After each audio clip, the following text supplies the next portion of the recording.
ગુજરાતી ભાષામાં કુરાનિક અરબી શીખવાના આ 65મા એપિસોડ અને અરેબિક ગ્રામર સ્પેશિયલ વિશેષાંકના ત્રીજા ભાગની અંદર આપનું સ્વાગત છે. વડીલો, ભાઈઓ, બહેનો, બુઝુર્ગો, બાળકો, અસલામ અલૈકુમ, વેલકમ, ખુશામદીદ. આ પહેલાંના 2 એપિસોડ આપણે જોયા. તેની અંદર પહેલા એપિસોડમાં અને બીજા એપિસોડમાં ગ્રામરને લગતા મોટાભાગના પાસા ટૂંકમાં આપણે કવર કરી લીધા અને અરેબિક ગ્રામરની સાથે ગુજરાતી અથવા તો અંગ્રેજી કે હિન્દી ભાષાઓ સાથે શું સંબંધ છે એ આપણે જોયું. ખાસ કરીને આ તફાવત વચ્ચેનો તફાવત છે તે ગદ્ય અને પદ્ય વિશે પણ આ તફાવત જોવા મળશે. કારણ કે કુરાન શરીફ ક્લાસિકલ અરેબિક હોવાથી તે પદ્ય ભાષામાં છે અને આપણે જે અત્યારની જે ભાષાઓ છે મોડર્ન સ્ટાન્ડર્ડ ભાષાઓ ગુજરાતી, હિન્દી, અંગ્રેજી અને મોડર્ન સ્ટાન્ડર્ડ અરેબિક એ બધી સ્ટાન્ડર્ડ ભાષાઓ છે અને તેની અંદર વ્યાકરણના નિયમો ચુસ્તપણે લાગુ પડે છે. એટલે આપણે વ્યાકરણની દ્રષ્ટિએ ધ્યાનમાં રાખી અને પછી જો અરેબિક ભાષામાં વાક્ય રચના સમજીએ તો અરેબિક ભાષાની અંદર જે વાક્ય અથવા આયતો હોય છે તેનું ભાષાંતર તો કરવાનું, પણ સાથે સાથે એનું ભાષાંતર ગદ્ય ભાષામાં કઈ રીતે થાય કે ફૂલ સ્ટોપના અલ્પ વિરામને એને ધ્યાનમાં રાખીને કર્યું હોય તો આપણે ટેવાયેલા છીએ ગદ્ય ભાષાથી, તો તે આપણે અત્યારના આજના ઓલા પ્રમાણે એનું ટ્રાન્સલેશન પણ સારી રીતે કરી શકીએ. ઘણા આયતોના કુરાન શરીફના ટ્રાન્સલેશન આપણે જોઈએ છીએ કે તે મોટે ભાગે શબ્દ હોય છે અને થોડા ઘણા ફેરફાર સાથે ક્રિયાપદ ધારક પહેલાં હોય તો પહેલાં ક્રિયાપદ ને પછી બીજા નામને તે આવતા હોય છે. તો આપણી જે અત્યારની જે ગદ્ય ભાષા છે તેની અંદર વ્યાકરણના નિયમો પ્રમાણે ક્રિયા કરનાર ક્યાંનું સ્થાન ક્યાં આવે વાક્યમાં, ક્રિયાપદ ક્યાં આવે, કર્મ ક્યાં આવે, એ બધી બાબતો થોડી જુદી પડતી હોય છે અને તે પહેલાં ને બીજા ભાગમાં મેં આપને થોડીક એના વિશે વાત કરી છે. હવે આ ત્રીજા ભાગની અંદર આપણે વાક્ય રચનાની વાત કરશું, કારણ કે વાક્ય રચના એ ખાસ અગત્યની વસ્તુ છે. કુરાન શરીફની ભાષા આપણે ભાષાંતર કરવું હોય તો તેના આયતોને આપણે અત્યારના મોડર્ન સ્ટાન્ડર્ડ ભાષાના વાક્યમાં કેવી રીતે ફેરવ્યું. કારણ કે એક જ આયત એક વાક્ય બનાવી શકે છે અથવા તો એક કરતાં વધુ આયતો મળીને પણ આપણું અત્યારનું ફૂલ સ્ટોપવાળું એક વાક્ય બનતું હોય છે. વચ્ચે કેમાં, કોમાં કે અર્ધવિરામ કે તે પણ આવતા હોય છે. એટલે કે આ બાબતોને ધ્યાનમાં રાખીને જો આપણે આ રીતે જો ટ્રાન્સલેશન અથવા તો અરેબિક ભાષાને સમજવા પ્રયત્ન કરીએ તો આપણને કુરાન શરીફનો તર્જુમો છે એ ઝડપથી સહેલી રીતે સમજી શકાય. કારણ કે કુરાન શરીફમાં પહેલાં ક્રિયાપદ હોય છે અને પછી છેલ્લે કોમ્પ્લિમેન્ટ પૂરક હોય છે, પછી ક્રિયાપદ, કર્તા, કર્મ અને એના બધા બાકીના જે કોમ્પ્લિમેન્ટ છે છેલ્લે હોય છે. જ્યારે ગુજરાતી ભાષાની અંદર છેલ્લે ક્રિયાપદ હોય છે અને પહેલાં કર્તા અને વચ્ચેના ભાગમાં બધી કર્મ અને બીજા કોમ્પ્લિમેન્ટ આવતા હોય છે. એટલે કે આપણે જે ટેવાયેલા છીએ જે ભાષાના ક્રમથી વાક્યની અંદરના એ ક્રમને આપણે આ જે અરેબિક ભાષાનું થોડું જ્ઞાન હોય તો આપણે સમજીને એનો સમન્વય કરી શકીએ. એ દ્રષ્ટિબિંદુથી પહેલાં 2 એપિસોડ પછી આજનો ત્રીજો એપિસોડ વાક્ય રચના માટેની આપણી પાસે રજૂ કરું છું. આમાં સૌથી છેલ્લે કુરાન શરીફની જે 1-2 સુરતો છે, કુલ હુવલ્લાહ અને ઇલ્લા અંઝલના ફી લૈલતિલ કદ્ર, એ જે સુરતો છે એને આખી સુરતના વાક્ય કેટલી આયતો છે અને કઈ આયતો જોડાઈને એક વાક્ય બને છે અથવા તો એ વાક્યના પ્રકારમાં એ આયતો કઈ રીતે ભાગ ભજવે છે એ બધું સમજાવેલ છે. આનો અંતિમ ભાગ પણ સહેલાઈથી સમજવા પ્રયત્ન કરજો, જો ન સમજાય તો રિપીટ પણ કરજો. કારણ કે આ 2 કે 3 કલાકની અંદર ગ્રામર શીખડાવવું એ બહુ અઘરી વાત છે, કારણ કે બધા પાસા કવર કરી શકાતા નથી. છતાં પણ ઉપર છેલ્લા મોટા ભાગના જરૂરિયાત એવા પાસાઓને મેં કવર કરવા પ્રયત્ન કરેલ છે, થોડીક ઝડપ રાખેલ છે. આ ત્રીજા એપિસોડ થોડોક લાંબો પણ થઈ ગયો છે પણ આપને માટે આપણા બધા માટે બહુ અગત્યનું છે. એટલે આ એપિસોડને પણ પૂરેપૂરો 1 ભાગમાં કે 2 ભાગમાં કે ધીમે ધીમે રિપીટેડલી જોઈને પણ આપ સમજી અને શીખી શકશો અને આપની મેળે નાની આયતોના શું અર્થ થાય છે એ પણ સમજી શકશો. અને ખાસ કરીને આપનો વોકેબ્યુલરી પાવર છે, એ શબ્દ ભંડોળ છે એ વધારવા પ્રયત્ન કરજો. એક નોટબુક લઈ અને જે નવા નવા શબ્દો આવે તેના અર્થ લખતા જવાના. અને ક્રિયાપદના જે કાર્ડના જે મેં ગયા વખતે સમજાવ્યા છે કે આગળ સફિક્સ હોય કે પ્રિફિક્સ હોય કે એની આગળ એક કે બે શબ્દો હોય તો એ કયો કાર્ડ, પહેલો પુરુષ, બીજો પુરુષ, ત્રીજો પુરુષ, કયો કાર્ડ બને છે, અથવા તો સર્વનામના પ્રત્યે શું ભાગ ભજવે છે, એ બધી આપણે વાત કરેલ છે. એને પણ સાથે સાથે ધ્યાનમાં રાખી અને આ એપિસોડ સમજવા અને શીખવા પ્રયત્ન કરજો. બહુ આ એપિસોડ થોડો લાંબો છે એટલે બહુ આપણે આમાં વાત નહીં કરીએ. સીધો આજના આપણા એપિસોડની આપણે શરૂઆત કરીએ છીએ. બિસ્મિલ્લાહિર્રહમાનિર્રહીમ. Welcome to Arabic grammar special episode part 3. Learn Quranic Arabic in Gujarati. Arabic grammar special episode part 65. Quranic અરબી ગુજરાતી ભાષામાં શીખો અરબી વ્યાકરણ વિશેષણ ભાગ 65. રજૂઆત Ruby academy. Contact YouTube link @Ruby Academy 9045.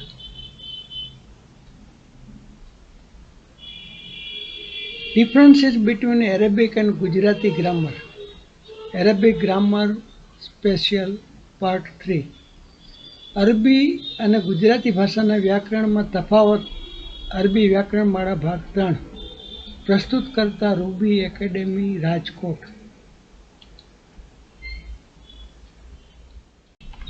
બિસ્મિલ્લાહિર્રહમાનિર્રહીમ. Arabic grammar part 3. અરબી વ્યાકરણ વિશેષાંક ભાગ 3. આ ત્રીજા અને છેલ્લા ભાગની અંદર આપણે અરબી વ્યાકરણની જુદી જુદી બાબતો અગાઉ જોઈએ પછીની, એટલે કે વાક્ય રચના, અરબી વાક્ય રચના, વાક્યાંશ અને પેટા વાક્યો, વાક્યના પ્રકાર, વાક્યના પ્રકારમાં સાદા વાક્યો, સંયુક્ત વાક્યો, જટિલ વાક્યો અને છેલ્લે કુરાન શરીફના ઉદાહરણો.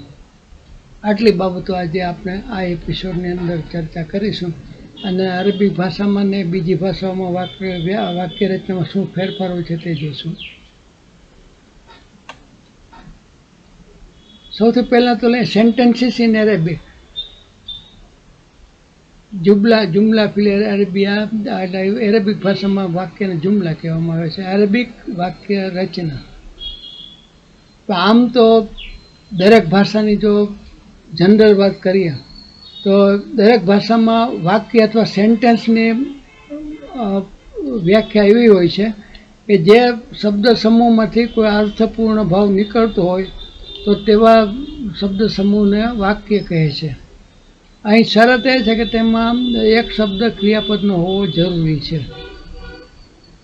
ઓછામાં ઓછા વાક્યની અંદર બે શબ્દો તો હોવા જ જોઈએ.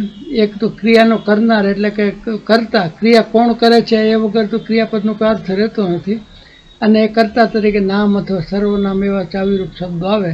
અને બીજું ક્રિયાપદ એ હોવા જોઈએ. બે જ શબ્દો હોય પણ એની સાથે આ બંને નામ ક્રિયા કર્તામાં અને ક્રિયાપદની સાથે બીજા પણ શબ્દો સમૂહ હોય છે. તેની આપણે ચર્ચા પછી કરીશું.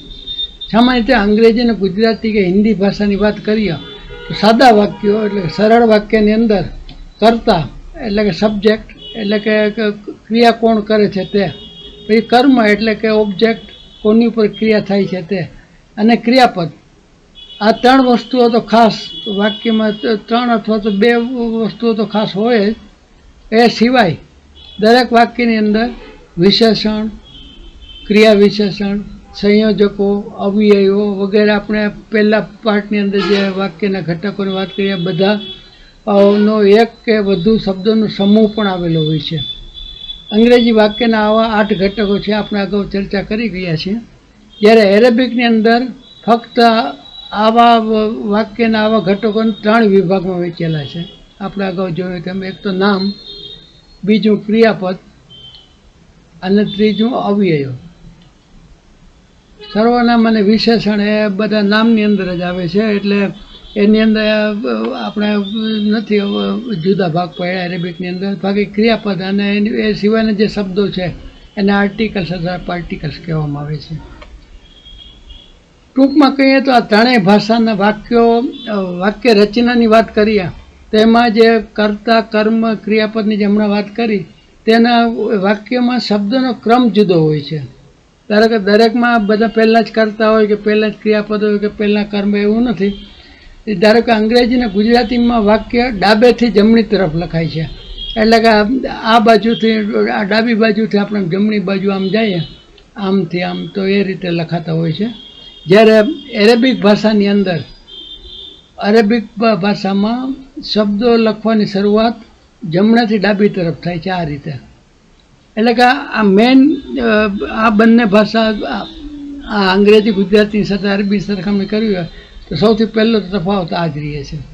પણ એ સિવાય એની અંદર જે કર્તા ક્રિયાપદ કર્મ કર્તવ્ય એ જે જુદા જુદા પાસાઓ છે વાક્યના, એ પાસાઓનો ક્રમ મોટે ભાગે લગભગ સરખો જ રહે છે. જેમ કે અંગ્રેજી ભાષામાં કર્તાથી શરૂઆત થાય છે. કોઈ પણ વાક્ય શરૂ કરીએ તો ક્રિયા કોણ કરે છે એટલે એનાથી શરૂઆત થાય, અને એ પછી અંગ્રેજી ભાષામાં જનરલી સાદા વાક્યોની અંદર બીજો ક્રમ ક્રિયાપદનો આવે છે. પછી ત્રીજો ક્રમ છે ક્રિયા કોને માટે થાય છે ઓબ્જેક્ટ તરીકે ક્રમ ઉપર આવે છે, અને એ પછી બીજા શબ્દો કર્તવ્ય અથવા તો બીજા કઈ શબ્દો કે પૂરક શબ્દો હોય તો તે આવતા હોય છે. જ્યારે ગુજરાતી ભાષામાં કર્તાનું સ્થાન તો પહેલાં જ રહે છે, બંનેમાં સરખું જ છે. જ્યારે કર્મ છે કર્તા પછી કર્મ આવી જાય છે, વચ્ચેથી ક્રિયાપદ નીકળીને ક્રિયાપદ છેલ્લે આવી જાય છે, આટલો જ ફેર છે. એટલે કે ટૂંકમાં કહીએ તો અંગ્રેજી ભાષાની અંદર ક્રિયાપદ વચ્ચે આવે છે બીજા નંબરે, જ્યારે ગુજરાતીમાં છેલ્લા નંબરે આવે છે. પણ એરેબિક ભાષાની વાત કરીએ તો એરેબિક ભાષાની અંદર સૌથી પહેલાં તો જમણેથી ડાબી તરફ લખવાની શરૂઆત થાય. એટલે આપણે સમજણ ખાતર આ જે સૂત્ર લખ્યું છે એ ડાબેથી જમણે લખ્યું છે, પણ સમજવાનું ડાબેથી જમણી તરફ. એટલે કે અરબી ભાષામાં કોઈ પણ વાક્યની શરૂઆત હોય તો જમણેથી ડાબી તરફ, એટલે કે આમથી આમ પહેલાં છે આ ક્રિયાપદ આવે, પછી ક્રિયાપદ પૂરું થાય એટલે એના પછી ક્રિયા કરનાર સબ્જેક્ટ તરીકે કોણ છે તે આવે, એ પછી કર્મ જે હોય તો એ આવે, અને છેલ્લે વાક્યને ઘટતા વાક્યને પૂર્ણ કરવા માટે જે બીજા શબ્દો કે શબ્દ સમૂહ વપરાતા હોય તે આવતા હોય છે. એટલે કે આ રીતે આપણે લખ્યું છે આમ બરાબર છે, પણ આમ જો જોઈએ તો ક્રિયાપદ પછી કર્તા પછી કર્મ અને પછી છેલ્લે ક્રિયાપદ. એટલે કે આનો અર્થ એ થયો કે આ ક્રિયાપદ અહીંયા આપણે જોઈએ તો ક્રિયાપદ અને પછી કર્તા અને પછી કર્મ, એટલે કર્મ કર્તા અને કર્મ છે એ બંનેના તો એમને મજેના રહેતા હોય. એટલે બહુ ઝાઝો ફેર આમાં રહેતો નથી આમ જો જોઈએ તો, કારણ કે આ જે ક્રમ છે એમાં ફક્ત ક્રિયાપદનો જ ફેર પડે છે. અહીંયા ક્રિયાપદ વચ્ચે, અહીંયા છેલ્લે, અને એરેબિકમાં પહેલે. એરેબિકની અંદર એક બીજું પણ છે, વાક્ય રચનામાં જે સાદા વર્તમાન કાળના જે વાક્યો હોય કે જે સામાન્ય ક્રિયાઓ થતી હોય તેને બધાને આપણે સાદા વર્તમાન કાળ તરીકે જોઈએ છીએ, અને સાદા વર્તમાન કાળની અંદર ક્રિયાપદ તરીકે ટુ બીનું રૂપ આપણે સામાન્ય ઇઝ અથવા તો એમ અથવા તો આર આવતું હોય છે પહેલો પુરુષ બહુવચન કે એકવચનમાં. અંગ્રેજીમાં ગુજરાતીમાં છું છી એ રીતે એ શબ્દો આવતા હોય છે ક્રિયાપદના. પણ એરેબિક ભાષામાં આ સાદા વર્તમાન કાળમાં આ ટુ બીના રૂપ છે છો છું છીએ કે ઇઝ એમ આઈ, એના કોઈ ઓપ્શન નથી.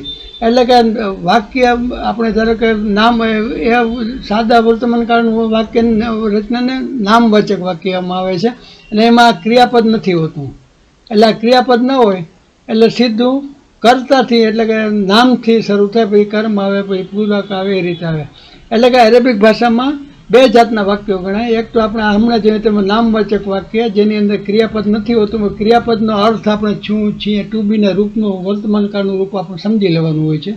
એટલે કે આ રીતે વાક્ય કર્તાથી નામથી શરૂ થતું હોય તો તે નામવાચક વાક્ય. એ સિવાયના જે વાક્યો છે એ બધા ક્રિયાપદથી શરૂ થતા હોય અને એને ક્રિયાવાચક વાક્ય કહેવામાં આવે. એ આપણે આગળ જોશું, પાછા અત્યારે એક હિન્ટ આપી. એટલે કે આ રીતે ખાલી વાક્યનું બંધાય, પણ આમાં એવું નથી કે કર્તામાં નામ તરીકે કર્તા કરનાર એક જ વ્યક્તિ હોય એવું નથી, એક જ નામ કે એક જ શબ્દ હોય એવું નથી. ધારો કે કર્તાની અંદર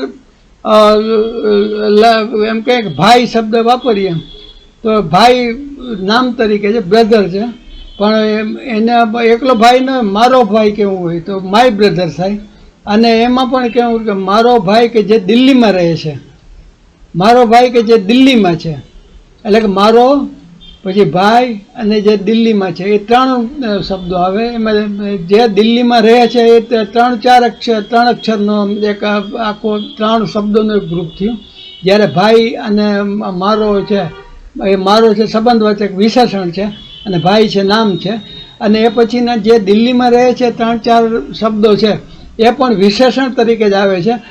એક શબ્દને બદલે એક કરતાં વધુ શબ્દો વિશેષણ તરીકે વપરાતા હોય તો તેને વ્યાકરણની ભાષામાં ફ્રાસ અથવા તો વિશેષ વાક્યાંશ તરીકે કહેવામાં આવે છે. અને જો આવા જુદા જુદા 4-5 શબ્દો ભેગા મળીને પણ એક જ આ ગ્રુપ કર્તા તરીકે પણ એ 4-5 શબ્દો બધા મળીને કર્તા તરીકેના વિભાગમાં આવતા હોય છે. એ આપણે આગળ જોઈશું. આ તો અત્યારે ખાલી જાણ માટે કહી દઉં કે અહીંયા એક જ શબ્દ લખ્યો છે કર્તા, એટલે અહીં એક જ શબ્દ હોય, અહીંયા પણ એક જ શબ્દ હોય, ને અહીંયા પણ એક જ 3 શબ્દો જ હોય તો જ હોય. તો એથી વધુ શબ્દો ન હોય એમ સમજી લેવાનું ને. વાક્યમાં એક કરતાં ઘણા બધા શબ્દો હોય છે અને બધા શબ્દો કાં તો આના કર્તાના ભાગ તરીકે હોય છે, અથવા કર્મના ભાગ તરીકે હોય છે, અથવા ક્રિયાપદના ભાગ તરીકે હોય છે, અને એ મળીને આખું વાક્ય બનતું હોય છે. એ આપણે આગળ જોઈશું. અત્યારે તો વાત નીકળી એક એક શબ્દની, એટલે આપણે ચર્ચા કરી. આગળ જોઈએ. હવે પાયાના બંધારણની વાત કરીએ તો મેં જેમ હમણાં કીધું કે વાક્યમાં કર્તા હોય, કર્મ હોય અને ક્રિયાપદ હોય. ગુજરાતીની વાત કરીએ આપણે તો ગુજરાતી ભાષામાં પહેલાં કર્તા આવે. કર્તા અને તેની સાથેના બીજા સંબંધિત શબ્દો મેં હમણાં જે કીધું ને તેમ આવે. એવી જ રીતે પ્લસ બીજું કર્મ પણ આવે ને કર્મ સાથે બીજા કર્મ નામ હોય, પણ નામની સાથે આની કર્તાવાળા નામની જેમ આના પણ બીજા વિશેષણો કે વિશેષણ વાક્યાંશના શબ્દો હોય એ પણ આની સાથે આગળ કે પાછળ આવતા હોય છે. એ સિવાય ત્રીજો ક્રમ છે ક્રિયાપદનો છે.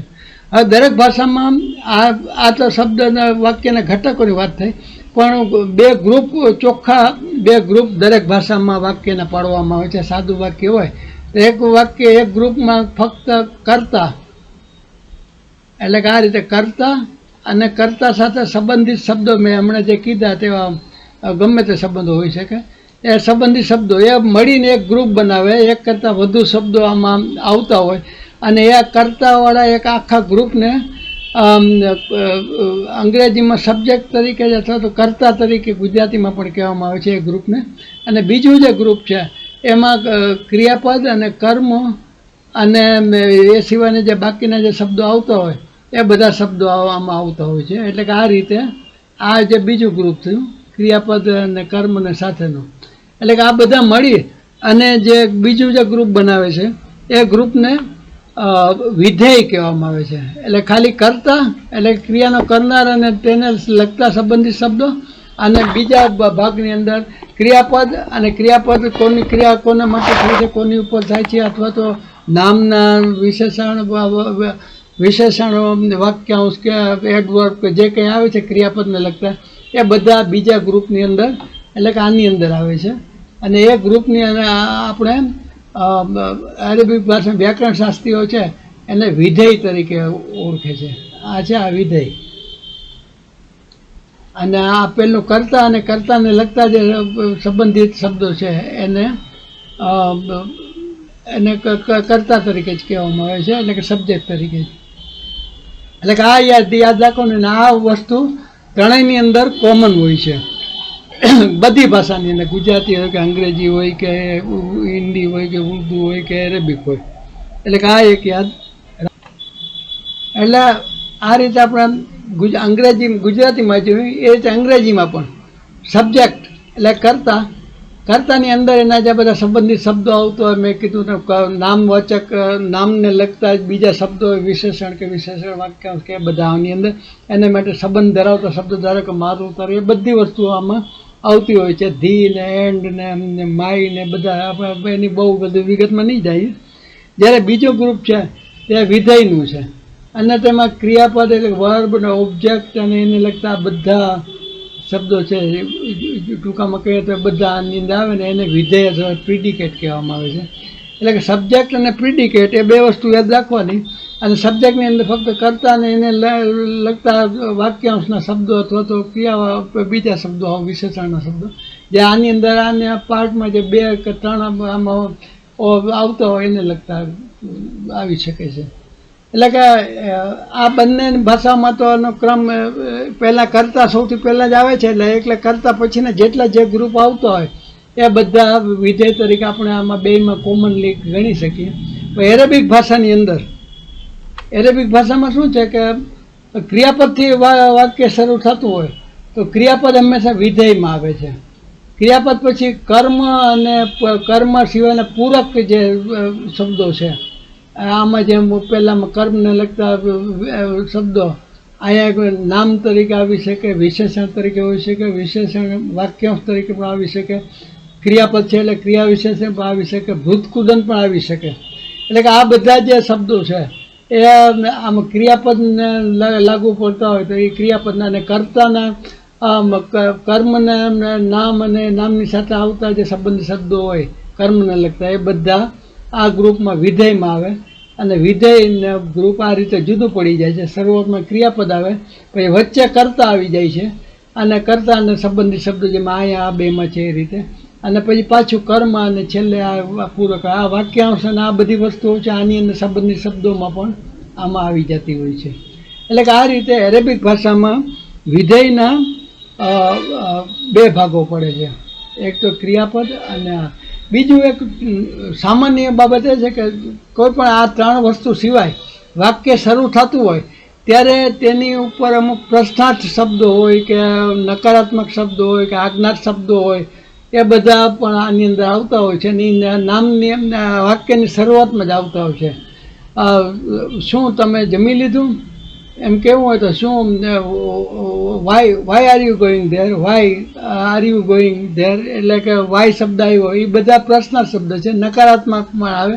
એ રીતે એરેબિકમાં પણ વાક્યની શરૂઆત થાય એ પહેલાં આવા શબ્દો જે અવ્યય તરીકે હોય છે એરેબિક ભાષામાં, આમાં અમને પ્રિપોઝિશન તરીકે અને બીજા પ્રશ્નાર્થ અને નકારાત્મક ને એ બધા શબ્દો હોય છે એ બધા વાક્યની પહેલાં આવે છે. એરેબિકમાં છે ઇઝ છે, એઝા છે, ઇન્ના છે, અન છે, ઇન છે, એ બધા જે શબ્દો છે બધા પહેલાં અવ્યય તરીકે આવે છે. એ બધા વાક્યની ક્રિયાપદની પહેલાં વાક્યની શરૂઆતમાં જ આવતા હોય છે. એટલે કે એ એક ખાસ જેને એ આપણે આમાં બતાવતા નથી, આમાં આપણે બેઝિક એટલે પાયાના બંધારણની જ વાત કરીએ છીએ. એટલે આવી વસ્તુઓ વાક્યની શરૂઆતમાં આવતી હોય છે. ધારો કે વાવ આવતું હોય, માં આવતું હોય, લા આવતું હોય, લન આવતું હોય, લમ આવતું હોય, એ બધી વસ્તુઓ વાક્યની શરૂઆતમાં આવતી હોય છે. એટલે કે પ્રિડિકેટ છે એના 2 ભાગ પડે છે અહીંયાથી ને આ ગ્રુપમાં, એ ખાસ યાદ રાખવાનું. પછી આ રીતે આની સમરાઇઝ કરીએ તો આમાં આજે પ્રિડિકેટની જે વાત કરી, પ્રિડિકેટ 3 વિભાગમાં વહેંચાયેલું છે કે ક્રિયાપદ, કર્મ અને પૂરક. કારણ કે કરતા એક જ વસ્તુ આમાં હોય છે સબ્જેક્ટની અંદર, એટલે એને લગતા સંબંધ શબ્દો, એટલે એની કોઈ ચર્ચા કંઈ જરૂર નથી. આ પૈકી ક્રિયાપદ છે એ ક્રિયાપદ આપણે ગયા એપિસોડમાં પણ જોયું છે. ક્રિયાપદ 2 પ્રકારના હોય છે, એક સકર્મક ક્રિયાપદ અને એક અકર્મક ક્રિયાપદ. એટલે કે સકર્મક ક્રિયાપદ હોય તો વાક્યને પૂરું કરવા માટે કર્મની જરૂર પડતી હોય છે. અહીંયા જેમાં કર્મ છે એ કર્મ હોય તો જ ક્રિયાનો અર્થ પૂરો થતો હોય, એવી રીતે અહીંયા પણ કે અહીંયા ઓબ્જેક્ટ તરીકે આ કર્મ જો વાક્યમાં આવતા હોય તો અથવા તો ક્રિયાપદનો અર્થ પૂરો કરવા માટે કર્મની જરૂર પડતી હોય તો તેવા ક્રિયાપદને સકર્મક ક્રિયાપદ, અને ન કર્મની જરૂર ન પડતી હોય તો અકર્મક ક્રિયાપદ કહેવામાં આવે છે. આપણે ક્રિયાપદના ગયા ચેપ્ટરની અંદર આપણે ક્રિયાપદના પ્રકારમાં 2 વસ્તુ જોઈ લીધી છે. ધારો કે હમીદ લખે છે, એટલે હમીદ છે એ લખવાવાળો ક્રિયા કરવાવાળો છે, અને લખે છે એટલે કે ક્રિયાપદ છે. એટલે કે હમીદ લખે છે, એની અંદર બીજું કંઈ આવતું નથી. હમીદ પત્ર લખે છે એમ કેવું હોય તો પત્ર છે એ કર્મ તરીકે આવે, પણ ખાલી હમીદ લખે છે એ શબ્દ પણ અર્થ પૂરું કરી દે છે. એટલે લખે છે શબ્દ અકર્મક પણ હોઈ શકે અને સકર્મક પણ હોઈ શકે. કર્મના 4 પેટા વિભાગો છે. આ ક્રિયાપદને 2 પ્રકાર જોયા. પછી કર્મના આપણે જોઈએ તો કર્મના 4 પેટા વિભાગ, સીધું કર્મ અને આડકતનું કર્મ. એટલે સીધા કર્મની આપણે મેં વાત કે ગયા વખતેનું ક્રિયાપદમાં પેલું બતાવ્યું હતું, નામ તરીકે કર્મ તરીકે નામ પણ આવે છે. ધારો કે દાદીમાં બાળકોને વાર્તા કહે છે, દાદીમાં વાર્તા કહેનાર તો કર્મ છે એટલે દાદીમાં એ તો બરાબર છે, પણ વાર્તા અને બાળકો નામ છે અને એવી રીતે વાર્તા પણ નામ છે અને કહે છે ક્રિયાપદ છે. એટલે બે નામ આવ્યા તો એમાં બે નામો વાળું ક્રિયાપદ છે. તો એમાં બે નામમાં પેલું જે વાર્તા છે એ સીધી વાર્તા કહે છે એ ક્રિયાપદને લાગુ પડે છે, એટલે સીધું કર્મ કહેવાય, ડાયરેક્ટ ઓબ્જેક્ટ. અને બાળકોને છે એ ઓબ્જેક્ટ છે ઇનડાયરેક્ટ છે, અને એને આડકતનું કર્મ કહેવાય. એ જ રીતે ભૂતકૃદંત પણ એમાં આવે છે. પહેલે આઈએનજી, કોઈ અંગ્રેજીમાં આઈએનજી શબ્દ લગાડે, વિલિંગ શબ્દ છે એટલે કે ઈચ્છા છે, વિલિંગ શબ્દ છે ભૂતકૃદંત તરીકે નામ તરીકે પણ આવતું. એવી રીતે મૂળ ક્રિયાપદ તરીકે પણ કર્મ તરીકે આવતું હોય છે. To exercise is good for health કહીએ, ટુ એક્સરસાઇઝ કેવું હોય તો ગુડ ફોર ધ હેલ્થ તરીકે કેવું હોય તો મૂળ ક્રિયાપદ તરીકે આવતું હોય છે. એટલે કે કૃદંત એટલે કે પાર્ટિસિપન્ટ, પેલા જીરુંદ અને ઇન્ફિનિટિવ, અને બે ડાયરેક્ટ અને ઇનડાયરેક્ટ ઓબ્જેક્ટ, આ 4 પેટા વિભાગો કર્મના છે. પૂરક, એ સિવાય પૂરક શબ્દો પણ આમાં આવે છે. પૂરક તરીકે પણ ઘણી વસ્તુ આવે છે, અને એના પૂરકના 4 પેટા વિભાગ આની જેમ જ છે. એક તો નામ, કોઈ પણ નામ હોય આમાં ક્યાંય ના આવતું હોય તો એ નામ ક્રિયાપદને સાથે રિલેટેડ હોય, તો ક્રિયાપદનો અર્થ પૂરો કરવા માટે કોઈ નામ વપરાણું હોય તો એ નામ પૂરક તરીકે. નામને એક શબ્દને બદલે નામ વાક્યાંશ, એટલે કે ફ્રાસિસ તરીકે જેને કહીએ કે જેની અંદર શબ્દનો સમૂહ હોય, નામના સાથે શબ્દનો સમૂહ હોય, એની અંદર ક્રિયાપદ ન હોય તો તેને વાક્યાંશ કહેવાય, અને નામ વાક્યાંશ. એવી રીતે વિશેષણ પણ પૂરક તરીકે આવી શકે, ક્રિયાપદને લાગુ પડતું હોય, કર્મને લાગુ પડતું હોય, અને એ સાથે વિશેષણ વાક્યાંશ પણ આવે. એટલે કે શબ્દનો સમૂહ કે જે નામને બદલે વપરાતું હોય, આ વિશેષણને બદલે વપરાતું હોય, આ શબ્દનો સમૂહ આખો નામને બદલે વપરાય, વિશેષણને બદલે વપરાય. એવી રીતે ક્રિયા વિશેષણ અને ક્રિયા વિશેષણ વાક્યાંશ અને ભૂતકૃદંત એટલે કે જીરુંડ, આ પાસ્ટ પાર્ટિસિપન્ટ, આ બધા શબ્દો છે એ પૂરક તરીકે આવતો હોય. આપણે અગાઉ વાક્યના રચના ડિટેલમાં જોશું ત્યારે આ બધાની એક પછી એક આપણે વાત કરશું. આગળ જોઈએ. આના કેટલા આજે પેલા આપણે શબ્દો ક્રમ કીધા એના ઉપરથી અમુક વાક્યો જોઈ લે, ટૂંકા, એટલે કે સકર્મ ક્રિયાપદવાળા કે અકર્મ ક્રિયાપદવાળા કે જીરણ અને બીજા જે ભાગોવાળા, એ બધા વાક્યો છે એ એકસાથે જોઈ લઈએ અને એ રીતે આપણે આગળ ચાલીએ. ધારો કે પહેલો શબ્દ લઈએ, પહેલું વાક્ય લઈએ, સૂરજ પૂર્વમાં ઉગે છે. આમાં આપણે સીધું છે કે સૂરજ છે એ ઉગવાની ક્રિયા કરે છે એટલે કરતા છે. તો અને અમે ગુજરાતી ભાષામાં પહેલો શબ્દ છે કર્તા તરીકે હોય અને છેલ્લે ક્રિયાપદ હોય છે, અને પૂર્વમાં છે એ ક્રિયા વિશેષણ છે, એટલે કે ક્રિયાપદને લગતું છે. એટલે કે પૂર્વમાં ઉગે છે, એટલે કે આ પૂર્વમાં શબ્દ છે એ ક્રિયા વિશેષણ તરીકે પણ આવે, અને એ આપણે હમણાં જે વાત કરી તેમ પૂરક તરીકે પેલો હવે કર્મ, આમાં કર્મ નથી આ વાક્યની અંદર, આ પેલાની અંદર કર્મ નથી.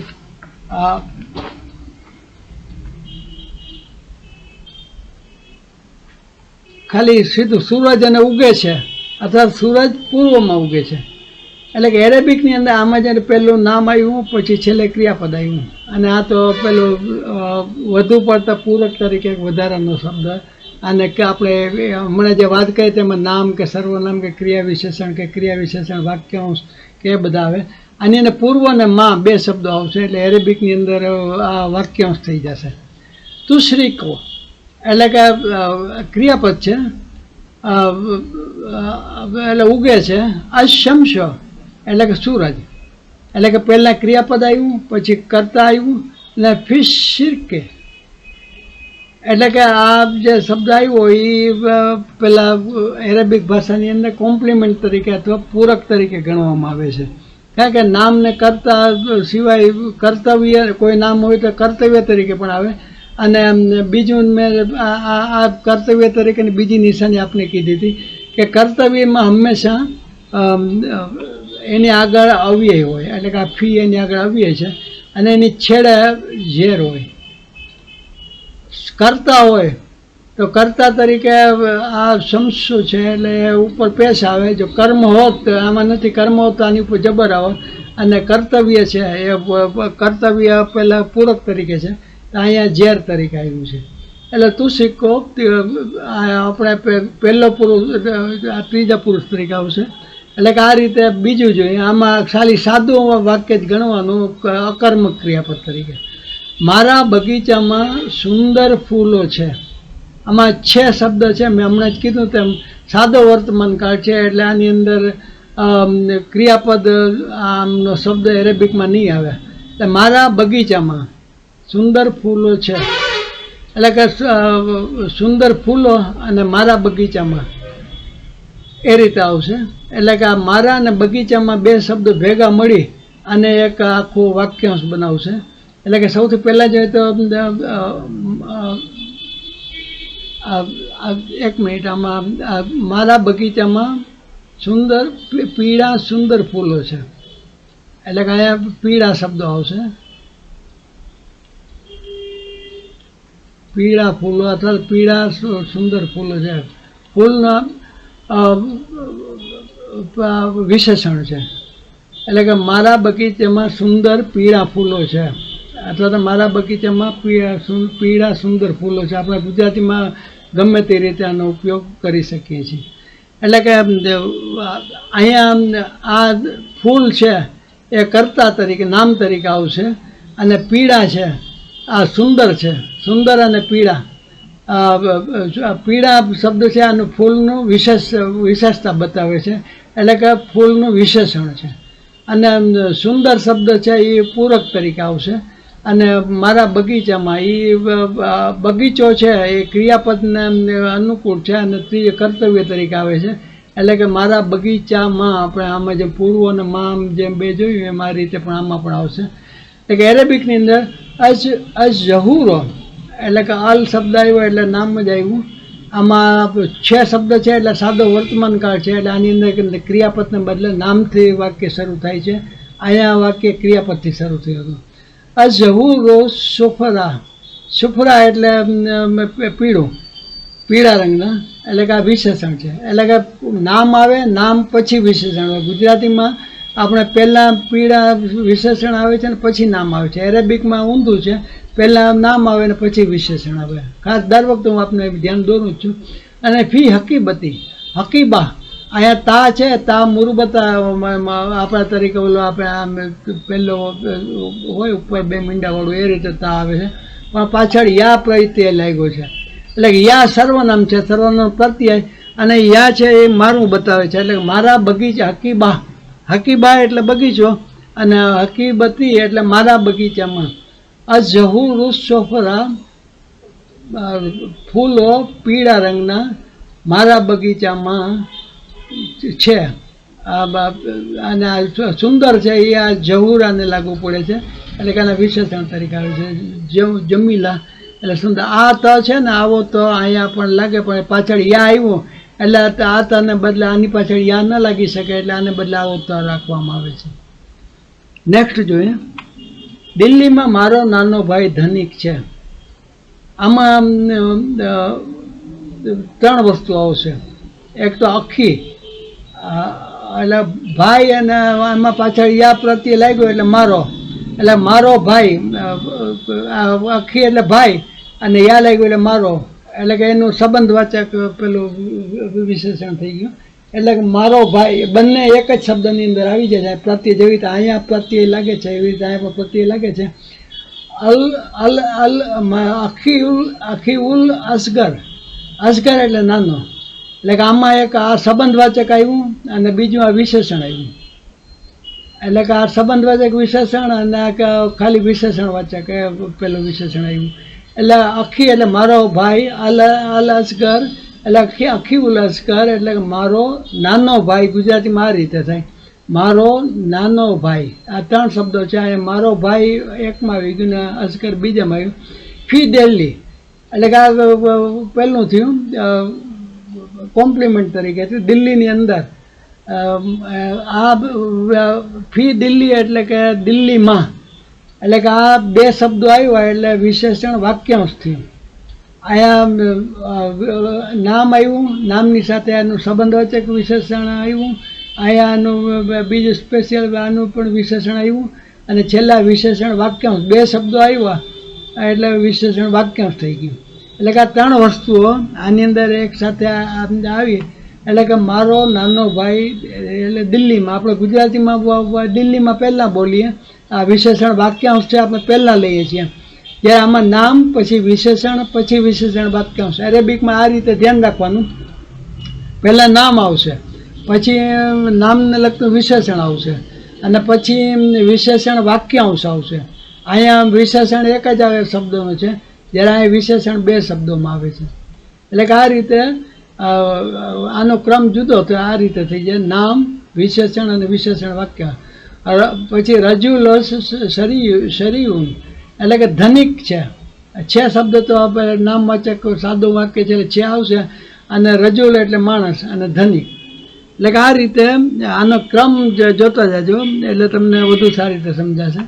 પછી લુચ્ચો કાગડો ઉડી ગયો. કાગડો ને ઉડી ગયો, આ નામવાચક આપેલો, ક્રિયાવાચક નામ છે પણ અકર્મક ક્રિયા આપેલું. કાગડો ઉડી ગયો ક્રિયાપદ આવે છે. તાર એટલે ઉડી ગયો. તારલ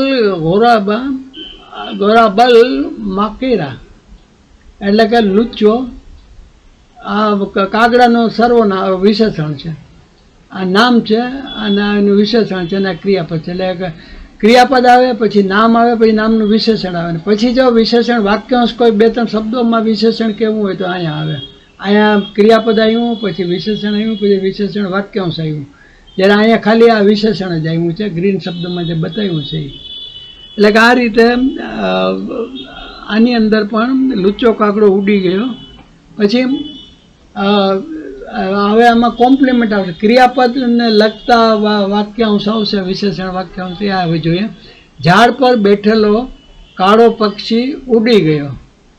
પક્ષી નામ છે, કાળો એનો રંગ છે અને ઝાડ પર બેઠેલો.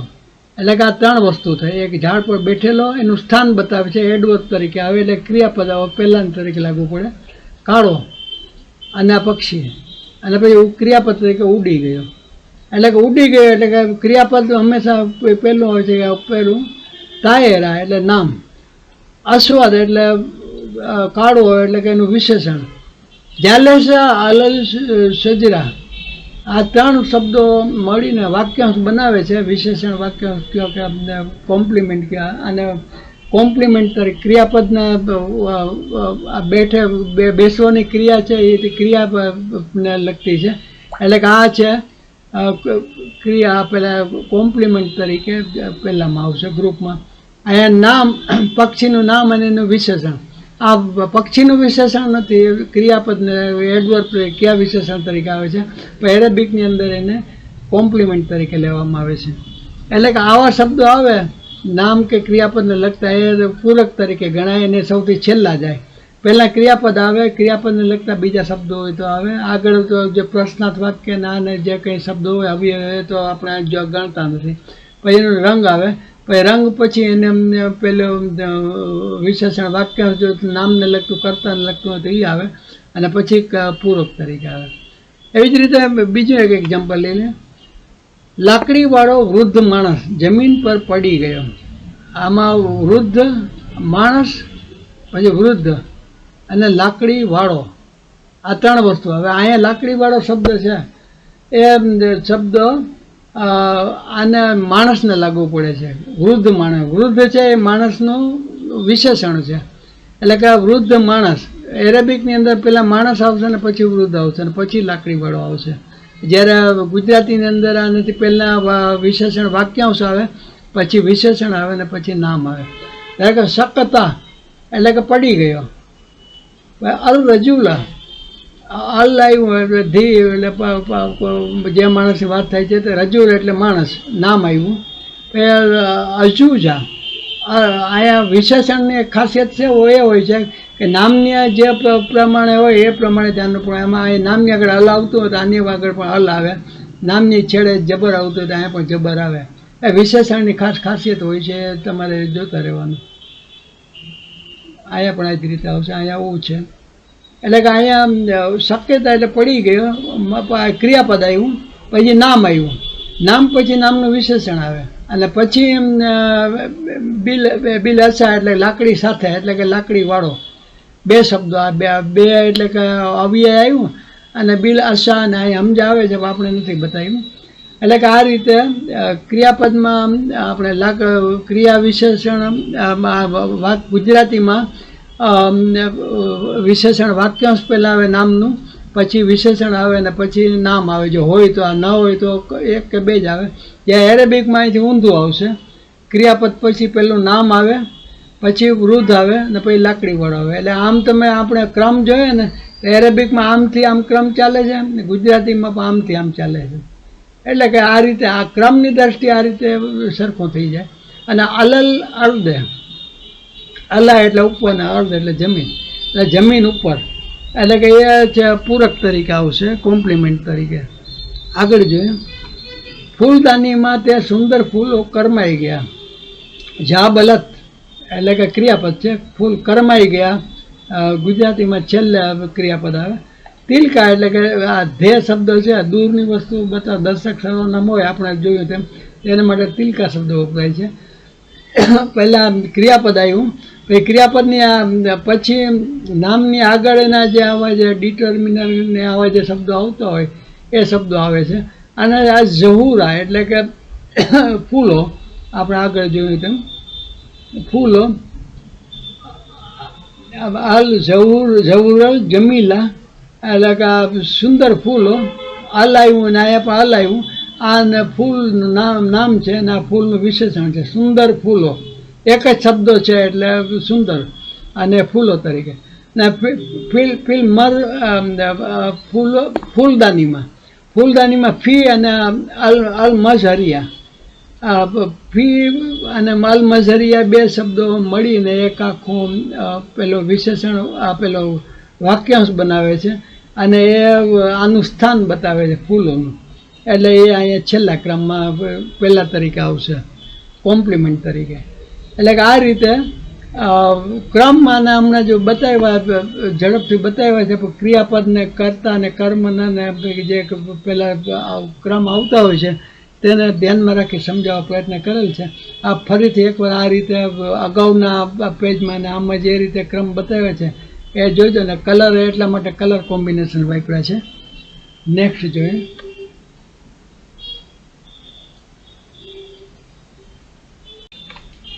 આગલા એક્ઝામ્પલમાં આપણે વાક્ય ગુજરાતી અને અરેબિક વાક્યમાં એ વાક્યની અંદર જ તેના કર્તા અને વિધેય વગર અથવા એના સિવાય આપણે જુદા જુદા પાર્ટ સમજવા પ્રયત્ન કરેલા હતા, ટૂંકા વાક્યો હતા. એટલે હવે અત્યારે આ જ વસ્તુના આ જ બાબતોને આપણે એક પછી એક કર્તા તરીકે અને કર્તાના વિભાગમાં શું શું આવે છે અને કર્મના વિભાગમાં શું શું આવે છે, એના પેટા વિભાગમાં શું શું આવે છે તે આપણે ચર્ચા કરશું. આની અંદર અમુક શબ્દો છે એ ડિટર્મિનર તરીકે, ધારો કે એક શબ્દ છે એવી રીતે બીજા શબ્દો આવશે એ આપણે પહેલા તરીકે થોડી ગૂંચવણ ન થાય એટલા માટે મેં તમને બહુ સમજાવ્યા નથી. પણ માય એટલે આપણે આ શબ્દો કોઈ સમજી જવાય કે આની સાથે સંબંધ ધરાવતો હોય છે. પછી એડજેક્ટિવમાં આપણે સમજી જાય કે વિશેષણ આ તે બધું કી વર્ડ તરીકે લગભગ નામ જ હોય છે. એટલે કે આજે આપણે આ આખા એક્ઝામ્પલને એક પછી કે બે ત્રણ એક્ઝામ્પલ લઈએ, તુરંત શીખમાં આપણે એક બે એક્ઝામ્પલ લઈશું. અને તેની અંદર આપણે આ વાક્યના પહેલાં તો આખા સાદું વાક્ય છે અને વાક્યના આપણે કર્તા અને વિધેય એટલે કે કર્તામાં સબ્જેક્ટ તરીકે અને વિધેયમાં કર્મ અને ક્રિયાપદ અને બીજા જે શબ્દો આવતા એની જુદા પાડીને એની સમજવા પ્રયત્ન કરશું. એટલે આપણે જોઈએ એક પછી એક કે સૌથી પહેલાં તો આ એક્ઝામ્પલ છે. અંગ્રેજીમાં એટલા માટે રાખ્યું છે કે આપણે અંગ્રેજીમાં સારી રીતે સમજી શકાય, પછી એને આપણે ગુજરાતી અને એરેબિકમાં જોશું. My elder brother who lives in Delhi is A principal of your college. હવે આપણે અંગ્રેજીમાં જોયું કે પહેલાં કરતા આવે એટલે કે પછી ક્રિયાપદ, એટલે અહીં ક્રિયાપદ ઇઝ છે. ઇઝની પહેલાં જે આ શબ્દો આવ્યા આ બધા કર્તા તરીકે આવ્યા, અને એ પછી એ ક્રિયાપદ અને એના પછીના જે શબ્દો છે એ વિધેય તરીકે આવ્યા. એટલે કે આ કર્તામાં શું શું આવે છે આપણે જોઈ લઈએ. આ વાક્યના વિભાગ બે પેટામાં વહેંચણી કરીએ. પહેલું subject, my elder brother who lives in Delhi. એટલે કે એલ્ડર ને બ્રધર નામ છે ને એના બાદ એને વિશેષણો ને ક્રિયા આપેલા વાક્યાંશ એ બધા છે એ આપણે એક પછી એક જોઈ લઈએ. એટલે બીજો પાર્ટ છે એ is a principal of your college. એટલે અહીંથી અહીં સુધીનું છે એને પ્રિડિકેટ અથવા વિધેય થયું, અને અહીંથી અહીં સુધીનું છે નામ અથવા કર્તા તરીકે સબ્જેક્ટ તરીકે થયું. હવે સબ્જેક્ટના પેટા વિભાગો આમાં કયા કયા આવે છે અહીંથી અહીં સુધી જોઈએ. પહેલું તો માય છે ડિટર્મિનર છે, એટલે કે સંબંધ નક્કી કરે છે, વિશેષણ કરતાં એક સ્ટેજ આગળ આવી જાય. પછી એલ્ડર બ્રધર, એલ્ડર અને બ્રધર નામ છે એની આગળ વિશેષણ છે, જ્યારે અંગ્રેજીમાં પણ એલ્ડર એડજેક્ટિવ છે અને બ્રધર છે નામ એટલે કે કીવર્ડ છે. પછી who lives in Delhi a adjective clause છે.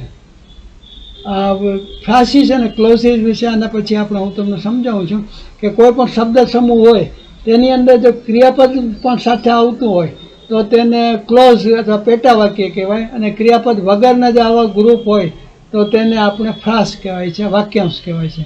અહીંયા લીવ્સ ઇન દિલ્હી છે એટલે આ ક્રિયાપદ આવે છે એટલે એડજેક્ટિવ ક્લોઝ થયો. એટલે કે આખું ગ્રુપ છે who lives in Delhi adjective clause તરીકે છે. અને એડજેક્ટિવ ક્લોઝ કોનું છે? આનું છે બ્રધરનું, દિલ્હીમાં રહીએ છે અને દિલ્હીનું સ્થાન બતાવે છે.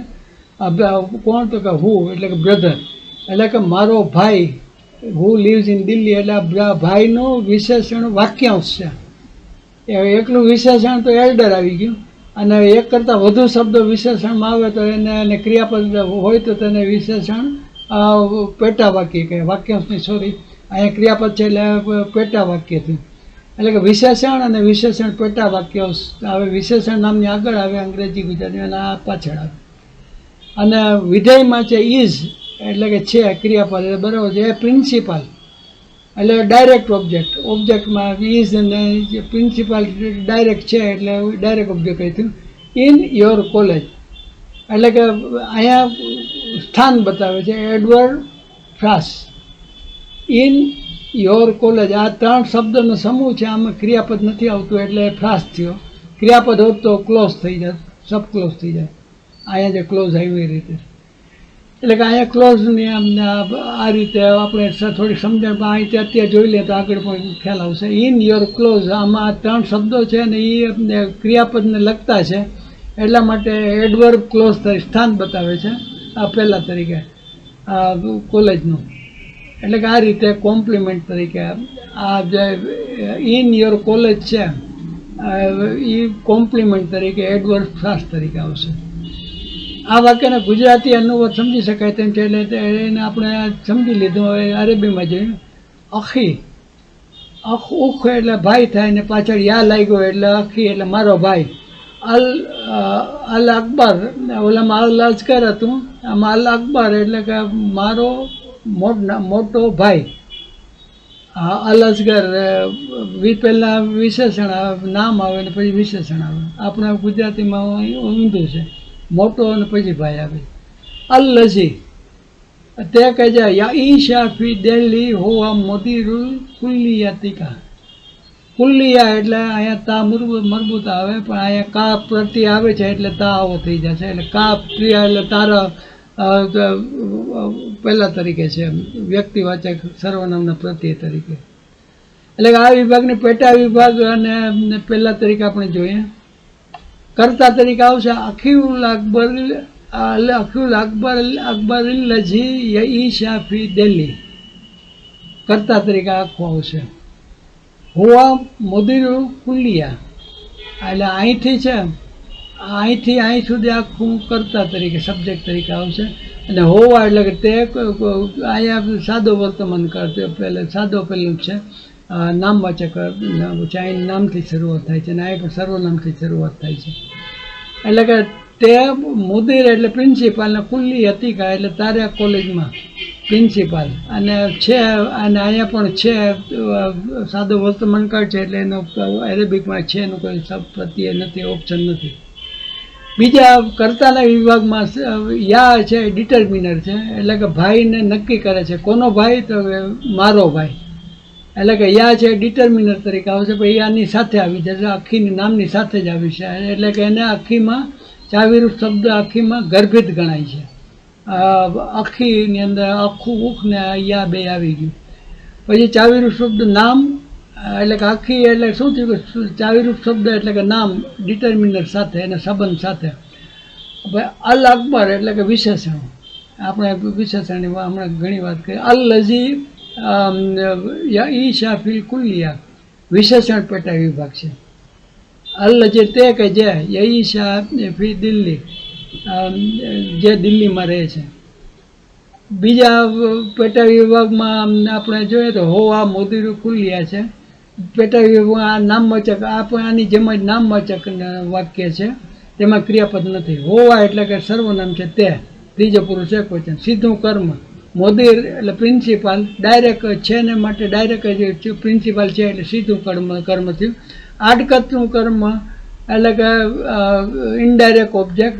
કુલ્લી હતીકા એટલે કે તારીખ, મોદીર એટલે કે સીધું કર્મ આવ્યું, અને કુલ્લી હતીકા એટલે કે પૂરક પ્લસ વિશેષણ વાક્ય બંને ભેગા આવી જશે. એટલે કે અહીંયા તે છે હોવા કે હોવા મુદીરો કુલ્લી હતીકા તે અને પ્રિન્સિપાલ તારી કોલેજમાં છે. એટલે તે સર્વનામ છે અને મુદીર છે પ્રિન્સિપલ છે નામ છે, એટલે કે અહીંયા બે થયા. એટલે કે હોવા શબ્દ છે એ સર્વનામ છે, એટલે કે તે, અને આ સર્વનામ કોને? પ્રિન્સિપલને ડાયરેક્ટ લાગુ પડે છે. એટલે કે તે અહીંયા ઇનડાયરેક્ટ ન લખો તો પણ ચાલે, પણ મુદીર ન લખો તો પણ એનો અર્થ બીજો થઈ જાય. એટલે તે શબ્દ છે ડાયરેક્ટ ઓબ્જેક્ટ છે, અને મુદીર છે એટલે ઇનડાયરેક્ટ ઓબ્જેક્ટ છે, અને કુલ્લી હતીકા એટલે પૂરક છે, અને ક્રિયા વિશેષણ વાક્યાંશ છે. એટલે કે અહીંયા ક્રિયાપદની સાથે આ સંકળાયેલું છે. એટલે અરેબિકના બીજા ઉદાહરણો પણ જોઈ લઈએ સાથે સાથે.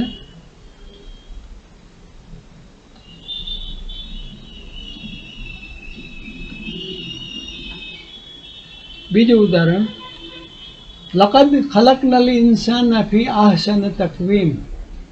આપણે સુરતથી પહેલાંની વર્તીને વચ્ચેમાં ચોથી આયત છે. લકદ ખલકનાને ઇન્સાના ફી આહસન તકવીમ, બેશક અમે ઇન્સાનને બહુ સારી સુરતમાં પેદા કરેલ એટલે કે બનાવેલ છે. We had indeed created man in the best form. 95 નંબરની સુરતની અંદર ચોથી આયત છે. આમાં લકદ છે, મેં શરૂઆતમાં કીધું તો એમાં અમુક શબ્દો વિશેષ શબ્દો આવતા હોય છે. એટલે બેશક ને ખાસ ને ઇન્ના ને એઝા ને ઈઝ ને જે આવતા હોય તો કદ અને લકદ પણ આવતા હોય છે ખાસ ભાર દેવા માટે.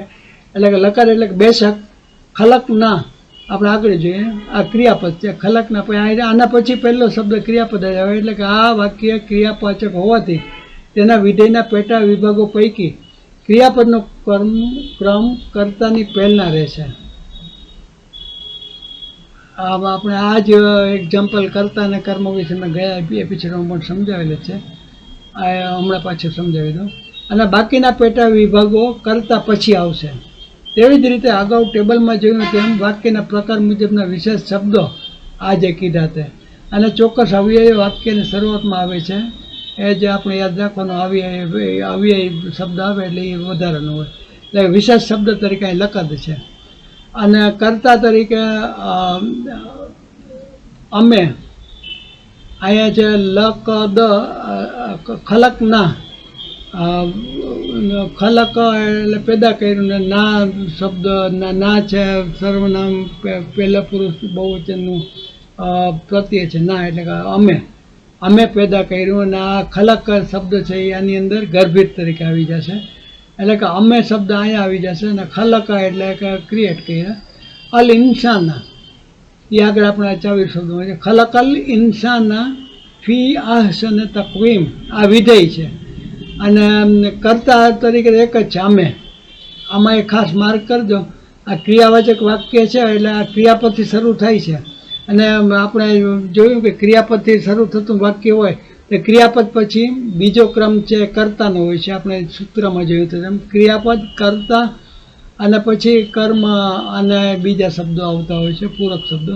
એટલે કે અહીંયા ખલક ક્રિયાપદ છે અને એની પાછળ જે બીજો શબ્દ છે, આખો શબ્દ નથી પણ એ પ્રત્યય છે ને આની સાથે ગર્ભિત છે, એટલે કે આને કર્મ તરીકે નાને ગણાશે. એટલે કે ના છે એ ખલક ક્રિયાપદમાં ગર્ભિત તરીકે આવી જશે.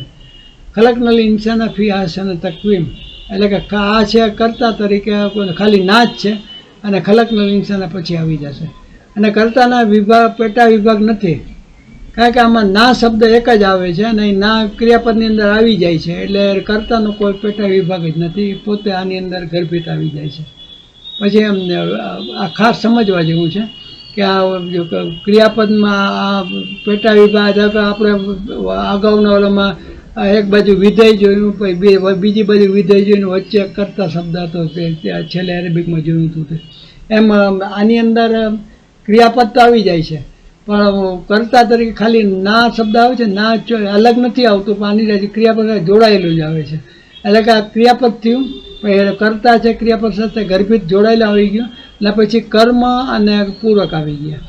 એટલે કે વિધેયના વિભાગમાં પહેલું ખલકનામાં ખલક, એટલે કે અમે કાઉન્સમાં બતાવ્યું છે કે પેદા કરેલ છે, અને અમે શબ્દ છે એ આપણે કર્તાના વિભાગમાં ગણી લીધું છે. અલ ઇન્સાન, ખલકનલ ઇન્સાન, એટલે કે આ ઇન્સાનને પેદા કર્યા, એટલે ઇન્સાન છે સીધું કર્મ થયું, અને સીધું કર્મ એટલે કે ડાયરેક્ટ ઓબ્જેક્ટ. અને મેં કીધું તેમ અલ નામની ઉપર જબર આવે તો તે કર્મ તરીકે હોય, પેશ હોય તો કર્તા તરીકે આવે, અને પેલું ક્રિયાપદ તરીકે કર્તવ્ય તરીકે બીજા કોઈ નામ હોય તો આ ઝેર તરીકે આવતા હોય છે. એટલે અહીંયા પાસે જબર છે એટલે ખલકલ ઇન્સાન, આ આખું સુરત મેં આગળ સમજાવેલ જ છે. સીધું કર્મ થયું. અને ફી આશ અને તકવીમ પૂરક ક્રિયા વિશેષણ વાક્ય થયું. ફી અને આશ અને તકવીમ 3 શબ્દો ભેગા થયા છે. અને અહીંયા ફી આવ્યું એટલે કર્તવ્યવાચક નામ થયું, અને એની કર્તવ્યવાચક નામનું વિશેષણ પણ સાથે આવી જશે.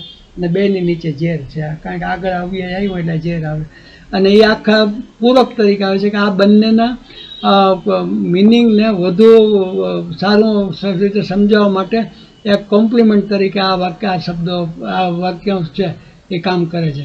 અને આ ત્રણેયની અંદર ક્યાંય ક્રિયાપદ નથી આવતું એટલા માટે તે વાક્યાંશ છે. જો ક્રિયાપદ હોત તો આપણે અગાઉ જોયું તેમ ક્લોઝ આવી જાય. બીજો દાખલો લઈએ.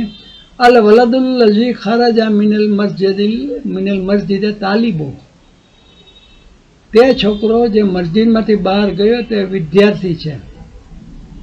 આવી આનું ગુજરાતી વાક્ય તો બરાબર સમજાઈ જાય એમ છે, એટલે તેને અરબીમાં ડાયરેક્ટ અને પેટા વિભાગ તરીકે જોઈ લઈએ. આમાં કર્તા તરીકે શું છે? અલ વલદો અલ લઝી ખરજા મિનલ મસ્જિદે, છોકરો, અલ છે એટલે ખાસ છોકરો. કયો છોકરો? તે કે જે ખરજ એટલે બહાર આવ્યો, મીન એટલે ફ્રોમ, અને મસ્જિદમાંથી બહાર આવ્યો તે છોકરો. એટલે કે આ છોકરાનું વિશેષણ ક્લોઝ તરીકે આવશે, વિશેષણ વાચક પહેલાં તરીકે આવશે. પેટા વિભાગમાં આપણે જોઈશું. એટલે કે કર્તાના પેટા વિભાગ પહેલાં જોઈ લે. અલ વલદો એ ચાવીરૂપ શબ્દ થયો, અને અલ શબ્દ છે એને ખાસ એની નક્કી નિશ્ચિત કરે છે, એટલે એનો અલ શબ્દ આવ્યો, એટલે અલને ડિટર્મિનર તરીકે ગણવામાં આવે છે. અલ લઝી ખરજા મિનલ મસ્જિદે, વિશેષણ વાચક પેટા વાક્ય છે. આ કાંઈ કીધું ને ક્લોઝ તરીકે છે, પેટા વાક્ય તરીકે. ખરજા એટલે બહાર આવ્યો, ક્રિયાપદ આવ્યું. એટલે કે આ 4 શબ્દો છે એ છોકરાની ખાસિયત વિશેષણ બતાવે છે. અને છોકરાને એક શબ્દમાં કોઈ વિશેષણ બતાવે કે લાંબો છોકરો કે ટૂંકો છોકરો, તો એ શબ્દ વિશેષણ, કબીર કે કદીમ કે એ શબ્દ આવે, કબીર કે તબીલ કે, તો એ વિશેષણ ગણાય. અલ વલદો અલ તવીલો જે શબ્દ આવ્યો તો એ વિશેષણ ગણાય. એના બદલે સીધું ડાયરેક્ટ કયો છોકરો? તે કે જે મસ્જિદમાંથી બહાર આવ્યો. એટલે કે આમાં એક શબ્દ વિશેષણ નથી, પણ છોકરાના વિશેષણ કરતામાં હંમેશા વિશેષણ વાચક જ વાક્ય, પેટા વાક્ય અથવા તો વાક્યાંશ આવશે. એટલે કે તે છોકરો કે જે મસ્જિદમાંથી બહાર આવ્યો, એ છોકરાની વિશેષતા બતાવતા એક કરતાં વધુ શબ્દ હોવાથી એને વિશેષણ વાચક પેટા વાક્ય કહેવામાં આવે છે. અને તે કર્તામાં નામ કે ચાવીરૂપ શબ્દની ખાસિયત બતાવે છે. પછી બીજું જોઈએ પેટા વિભાગના વિધેયના પેટા વિભાગ જોઈએ. નામવાચક વાક્ય હોવાથી ક્રિયાપદ કે કર્મ નથી હોતું. તાલીમ એ પૂરક નામ છે. એટલે કે નામવાચક વાક્ય છે એટલે આમાં 6 શબ્દ ક્રિયાપદ તરીકે તે ગયો તે 6 શબ્દ આવે છે એ ક્રિયાપદ આવે છે. પણ એરેબિકની અંદર 4 સાદો વર્તમાન કાળ હોય તો એની અંદર ક્રિયાપદનો શબ્દ કોઈ ઓપ્શન આવતું નથી. અને તાલીફ શબ્દ છે, તાલીફ શબ્દ છે છોકરાની વિશેષતા વધુ સારી સમજ બતાવવા માટે શબ્દ છે. એટલા માટે એરેબિકની અંદર છેલ્લે જ આવતા હોય એ મોટા ભાગે પૂરક શબ્દો કોમ્પ્લિમેન્ટ તરીકે જ આવતા હોય છે અને ક્રિયાપદના અથવા તો વાક્યના વિધેયના અર્થને કોમ્પ્લિમેન્ટ કરતા હોય છે. એટલે કે આ રીતે વિધેયના પેટા વિભાગમાં ફક્ત એક નામ તરીકે પૂરક જ આવશે. અને આમાં અલ વલદો સુધી શરૂ થાય છે એટલે નામવાચક નામ છે. આના પરથી હું આશા રાખું છું કે આ બધા સમજી ગયા છો. અને અલ લજીના ખરજ મિનલ મસ્જિદ તાલિબો, એટલે મિનલ મસ્જિદે આટલા શબ્દો આવ્યા. અને કુરાન શરીફમાં તો અલ લજી અથવા તો અલ લજી એક વચન છે, એક છોકરો છે, એટલે બાકી અલ લજીના અલ લદીના એ શબ્દો પણ આવતા હોય છે. અને અલ લજીના પછી જે આવે તે કે જે એ બધા વિશેષણ નામની આગળ આવતા હોય તો તે બધા વિશેષણ પેટા વાક્યો અથવા તો વિશેષણ વાક્યાંશ જ હોય છે. એ આપણે કુરાન શરીફની જ્યાં જ્યાં આયતો આવે ત્યાં વચ્ચેથી તમારે અલ લજી આવતું તો એની પાછળના શબ્દો છે એનો ખાસ માર્ક કરી દો, એની આગળના પાછળના શબ્દો એટલે ખ્યાલ આવશે. આપણે કુરાન શરીફની 2-3 સુરતમાં જોશું તો એમાં પણ આપણે એનું ધ્યાન પડશે. એટલે કે આગળ છે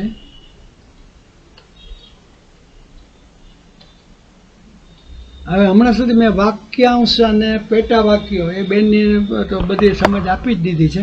છતાં પણ અલગ રીતે એની આપણે એક પેલી ઓળખ જોઈ લઈએ કે વાક્યાંશ કોને કહેવાય. ફ્રાન્સિસ અંગ્રેજી દરેક ભાષાની અંદર આ 2 વસ્તુઓ તો ખાસ હોય જ છે.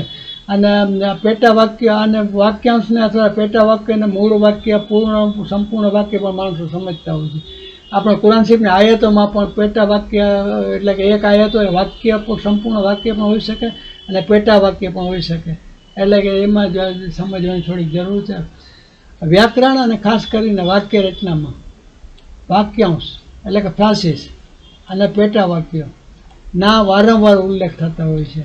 તેથી આના વિશે સમજણ હોવી જરૂરી છે. પહેલાં ગુજરાતીના સામાન્ય એટલે કે સાદા વાક્યની રચના જોઈએ તો કર્તા, કર્મ અને ક્રિયાપદ આ 3 જ શબ્દ આપણે બતાવ્યા છે. પણ આપણે જોઈ લીધું કે કર્તાની અંદર કર્તાનું વિશેષણ વાક્યાંશ અને ડિટર્મિનન્ટ એવા બધા શબ્દો પણ એની સાથે આવતા હોય છે. એવી રીતે કર્મમાં પણ એવી રીતે ક્રિયાપદમાં પણ.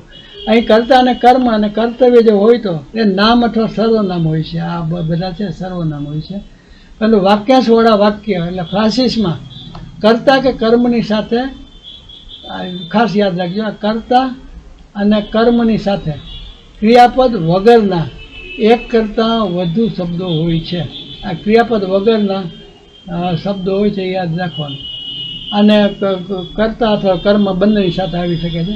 પરંતુ આવા વાક્યમાં જો શબ્દ સમૂહમાં કર્તા કે કર્મ માટે વિશેષતા બતાવવા માટે ક્રિયાપદ પણ સામેલ હોય, ક્રિયાપદ પણ જો સામેલ હોય તો તેને પેટા વાક્ય કહે છે.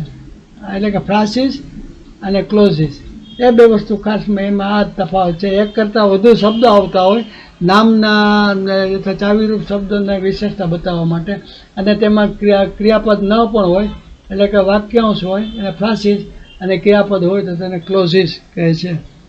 એક ખાસ પેલું જોવાનું છે. કુરાન શરીફમાં આવેલ એક આયત જેને પેટા વાક્ય સાથે સરખાવી શકાય. કુરાન શરીફની આયત છે મોટા ભાગે પેટા વાક્ય તરીકે જ હોય છે. જે કાં તો પૂર્ણ વાક્ય હોય છે અથવા તો એક કે વધુ આયતો મળી અને મોડર્ન ભાષાના વ્યાકરણ મુજબ પૂર્ણ વિરામવાળું વાક્ય બનાવે છે. આપણે એરેબિક કુરાન શરીફમાં તો ગોળ છેલ્લે ગોળ નિશાની આવી જાય તો સમજીએ કે આયત પૂરી થઈ, અને એની અંદર એની સંખ્યા નંબર ને બધું હોય. પણ એક આયત ને બદલે એક કરતાં 2-3 આયતો ભેગી મળી અને આપણે અત્યારની ભાષામાં જે આપણે ગુજરાતી, અંગ્રેજીમાં, બધા અરેબિકમાં મોડર્ન ભાષાઓ છે એની અંદર સંપૂર્ણ મિનિંગ બતાવવા માટે એક કરતાં વધુ આવા શબ્દો ગ્રુપને ભેગા કરી અને છેલ્લે પૂર્ણ વિરામ તરીકે બતાવવામાં, નિશાની બતાવવામાં આવે છે કે જેથી કરીને તે આપણે વાક્યનો જે કહેવાનો મતલબ છે, જુદા જુદા નાના નાના વાક્યનો એ બધું અહીં પૂર્ણ થાય છે. એટલે કે આ રીતે વાક્ય રચના અને વાક્યના પ્રકારની સાથે આપણે આગળ ઉપર સમજીશું. પણ અત્યારે બેઝિક આની ઇન્ફોર્મેશન આની આપણે હોવી જરૂરી હતી, એટલે મેં ફરીથી આપણે બતાવી દીધી. આગળ જઈએ. અરબીમાં વાક્ય રચનાની આપણે હમણાં તો વાત કરી જ છે કે દરેક ભાષામાં વાક્ય, અરબીની દરેક ભાષામાં વાક્યની ડેફિનેશન એ છે કે એક કરતાં વધુ શબ્દોનો સમૂહ કે જેમાંથી કોઈ અર્થપૂર્ણ ભાવ એટલે કે સેન્સ નીકળતી હોય તેને વાક્ય, અંગ્રેજીમાં સેન્ટેન્સ કહે છે. અંગ્રેજી તેમજ ગુજરાતી ભાષાના વાક્યમાં ઓછામાં ઓછા મિનિમમ 2 શબ્દો, એક ક્રિયાનો કરનાર એટલે કે કર્તા, જેમાં નામ, સર્વનામ કે ચાવીરૂપ શબ્દો કોઈ પણ હોઈ શકે, અને એક ક્રિયાપદ પણ હોવા જોઈએ. અને વાક્યના 8 ઘટકોનો તેમાં સમાવેશ થાય છે. આપણે આ ગુજરાતી, અંગ્રેજી વાત કરી તો એવી રીતે અરેબિક વાક્યમાં પણ તેના 3 ઘટકો આની અંદર એનો સમાવેશ થતો હોય છે. પણ કદાચ આપણને સવાલ થાય કે ભાઈ એક શબ્દ હોય તો વાક્ય ન કહેવાય? કહેવાય, પણ એ આજ્ઞાર્થ વાક્ય હોય તો એમાં જે આજ્ઞા સામેવાળી માણસને દેવાની છે. ઊભો થા, બેસી જા, લખ, જા, આવ, ખા, એ બધા શબ્દો જે છે એક જ શબ્દ હોય તો એ આખું વાક્ય થઈ ગયું. પણ એનો કર્તા જે છે, કર્મ જે કર્તા, પેલો આપણે જેને આદેશ આપીએ છીએ, ઊભો થા એટલે કે તું ઊભો થા, એમાં આપણે આદેશ આપવા માટે સામેવાળી વ્યક્તિને નામ કે સર્વનામ બોલતા નથી. એ અધ્યાયમાં સમજવાનું છે કે તું લખ, તું બેસી જા, તું જા, પછી તું કે તમે કે આવો કે આવજો કે તમે આવો, તમે જાઓ, એમાં એ નામ કે જે સામેવાળાને સર્વનામ આપણે બોલતા નથી. એટલે કે સામાન્ય રીતે 2 વાક્ય તો હોવા જ જોઈએ, 2 શબ્દો તો હોય તો જ ક્રિયાપદનો અર્થ પૂરો સમજાય છે. આપણે અગાઉ જોઈ લીધું, ફરીથી જોઈ લઈએ. અંગ્રેજીમાં સબ્જેક્ટ કરતા પહેલાં હોય છે, પછી વર્બ આવે છે, પછી ઓબ્જેક્ટ આવે છે, અને પછી ઇફ એની અધર. ગુજરાતીમાં એનો ક્રમ છે પહેલાં કરતા, તો બંનેમાં બરાબર જ છે. આ રીતે કર્મ છે એ પછી આવી છે, એની પહેલાં ક્રિયાપદ આવી જાય છે. અને જો કર્મની સાથે કોઈ બીજા અન્ય શબ્દો હોય તો બહુ ઝાઝો ફેર નથી. આમાં ક્રિયાપદ પહેલાં આવે, વચ્ચે આવે છે, આમાં છેલ્લા આવે છે. અને એરેબિકમાં પહેલાં આવે છે, એ પણ સાથે કહી દઉં. અને અહીંથી ડાબેથી જમણી શરૂ કરીએ, એમ એરેબિક આપણે અહીંથી આમ શરૂ કરવાની હોય છે. એટલે કે આમથી જો આપણે પહેલાંમાં મેં તમને બતાવ્યું સમજણ ખાતર 3ની સરખામણી, પહેલાં એ ક્રિયાપદ લખ્યું હતું ને પછી કરતા ને પછી કર્મ લખ્યા હતા. પણ અહીંયા આપણે એકચ્યુઅલ વાક્ય રીતના જોઈએ છીએ. એટલે કોઈ પણ હમણાં 2-3 એક્ઝામ્પલ, ઘણા એક્ઝામ્પલ જોઈએ. એની અંદર સૌથી પહેલાં ક્રિયાવાચક વાક્યની અંદર સૌથી પહેલાં ક્રિયાપદ આવતું હતું. એના પછી એને કરતા આવે, કરતા એને એના પૂરક સાથે આવે, એટલે કે સર્વનામ, પેલું નામ, ચાવીરૂપ શબ્દો, નામ, સર્વનામ, વિશેષણ વાક્ય, વિશેષણ પેટા વાક્યો વગેરે આવતા હોય છે. એવી જ રીતે કરતા પછી કર્મ આવે, અને પછી એના પૂરક નામો જે કંઈ પૂરકની સાથે માટે જે કંઈ જરૂર પડતી શબ્દો, જેમાં નામ તરીકે પૂરકની જરૂર પડે. ધારો કે મારો મિત્ર ડૉક્ટર છે, એટલે કે ડૉક્ટર છે, મિત્ર ને ડૉક્ટર ને એ બધા શબ્દો પહેલાં ગુજરાતીમાં બહુ વિગતમાં નહીં, પણ આવા શબ્દો આવતા હોય, વાક્ય આવતા હોય તો તેની સાથે એરેબિકમાં પૂરક તરીકે ગણાય છે. ત્યારે કે નામ આવે, વિશેષણ આવે, વિશેષણ વાક્યાંશ આવે, ક્રિયા વિશેષણ વાક્યાંશ આવે, ક્રિયા વિશેષણ આવે, અને ભૂતકૃદંત પણ આપણે અગાઉ બધું આપણે તમને બતાવી દીધું છે. આ ફરીથી આ ક્રમ લેવા માટે થઈને આપણે જોઈએ છીએ કે આ આમથી ચાલે, એટલે આ બધા આમ જશે. આગળ જોઈએ. કેટલાક વ્યાકરણ શાસ્ત્રીઓ અરબી વાક્યના પ્રકારનું વર્ગીકરણ અંગ્રેજી વ્યાકરણની રીતે નીચે મુજબ પણ કરે છે. જો કે આપણે થોડોક ફેર છે જ્યારે આની અંદર થોડું જુદું છે. જો કે અત્યાર સુધી આપણે સાદા વાક્યની ચર્ચા કરી, પરંતુ સાદા વાક્ય પૈકી ક્રિયાવાચક વાક્યની આજની ચર્ચા પછી બાકીના વાક્યના પ્રકારોની નીચેના ક્રમ મુજબ અલગ અલગ ચર્ચા કરીને વધુ સારી રીતે સમજશું. એટલે કે આની અંદર આ વાક્યમાં ખાસ તો તમને પેટા વાક્ય અને પેટા ક્લોઝ અને કુરાન શરીફની આયતોને એ વાક્યમાં સંપૂર્ણ વાક્યમાં કેવી રીતે જોવા મળે છે તે આપણે આમાં શીખીશું. અરેબિક ક્લાસિક કુરાન શરીફ એ ક્લાસિકલ અરેબિકમાં છે. આપણે શરૂઆતમાં પહેલાં જ ભાગમાં જોયું તો વિશેષ ભાગમાં કે તે પદ્ય સ્વરૂપમાં હોય છે. અને અત્યારની જે મોડર્ન ભાષાઓ બધી છે, અંગ્રેજી હોય કે ગુજરાતી હોય કે હિન્દી હોય, એ બધી મોડર્ન સ્ટાન્ડર્ડ ભાષાઓ છે. અને વાતચીતમાં ને લખાણમાં ને આમાં તેમાં અરબી અને ખાસ કરીને વ્યાકરણોના નિયમો બધા એ મોડર્ન સ્ટાન્ડર્ડ ભાષાઓને લાગુ પડે છે. એટલે કે આ રીતે 4 વાક્યો જે સ્ટાન્ડર્ડ મોડર્ન ભાષાઓમાં વપરાય છે એ જ પ્રમાણે એરેબિકમાં પણ આ વાક્યો આપણે જોઈ શકીએ છીએ. એમાં પહેલું સાદા વાક્યોમાં આપણે ચર્ચા કરી તેમ 2 જાતના સાદા વાક્યો હોય છે. એટલે એક જ ક્રિયાપદવાળું વાક્ય હોય તો તેને સાદું વાક્ય કહેવાય. એક કરતા ને એક ક્રિયાપદ હોય તો સાદું વાક્ય કહેવાય. અને જો કે એમાં સાદો વર્તમાન કાળ હોય કે જેમાં ક્રિયાપદ અધ્યારમાં હોય તો તે નામવાચક વાક્ય, અને બીજું ક્રિયાપદથી શરૂ થતું હોય તો તેને ક્રિયાવાચક વાક્ય વર્બલ સેન્ટેન્સ કહેવાય. એ સિવાય બીજો પ્રકાર છે સંયુક્ત વાક્યો, ત્રીજો છે જટિલ વાક્યો, અને ચોથું છે સંયુક્ત જટિલ વાક્ય. આ બધા શું છે તે આપણે એક પછી એક જોઈએ. સાદા વાક્ય તો હમણાં જ કીધું તેમ નામવાચક વાક્ય અને ક્રિયાવાચક વાક્ય. અને આવા સાદા વાક્યમાં ઓછામાં ઓછું એક કરતા સબ્જેક્ટ અને એક ક્રિયાપદ હોવા જોઈએ અથવા હોય છે. તેનાથી આપણને શું કહેવામાં આવે છે તે બરાબર સમજી શકાય. ખાલી કરતા હોય તો પણ આપણે બરાબર સમજી શકીએ નહીં, અને એક કોઈ ક્રિયાપદ વગરનું હોય વાક્ય તો પણ આપણે બરાબર સમજી શકીએ નહીં. એકલું કરતા હોય તો માણસના નામ ઉપરથી કે એના પૂરક ઉપર ન સમજી શકાય, એવી રીતે ક્રિયાપદ ઉપરથી. એટલે કે આ બંને મિનિમમ રિક્વાયરમેન્ટ ઓછામાં ઓછું આ તો હોવા જ જોઈએ, એક અથવા એકથી વધુ શબ્દો વડે. આપણે હમણાં જોયું તે. એટલે કે નેક્સ્ટ જોઈએ બીજો વાક્ય પ્રકાર સંયુક્ત વાક્યો, કમ્પાઉન્ડ સેન્ટેન્સીસ. સંયુક્ત વાક્યમાં એકબીજા સાથે સંબંધિત હોય તેવા ઓછામાં ઓછા 2 થી વધુ પણ હોઈ શકે સ્વતંત્ર પેટા વાક્યો ઇન્ડિપેન્ડન્ટ ક્લોઝિસ હોય છે. આવા 2 પેટા વાક્યો અલ્પ વિરામ, સંયોજક એટલે કે કોઓર્ડિનેટર અથવા અર્ધ વિરામથી જોડાઈ શકે છે.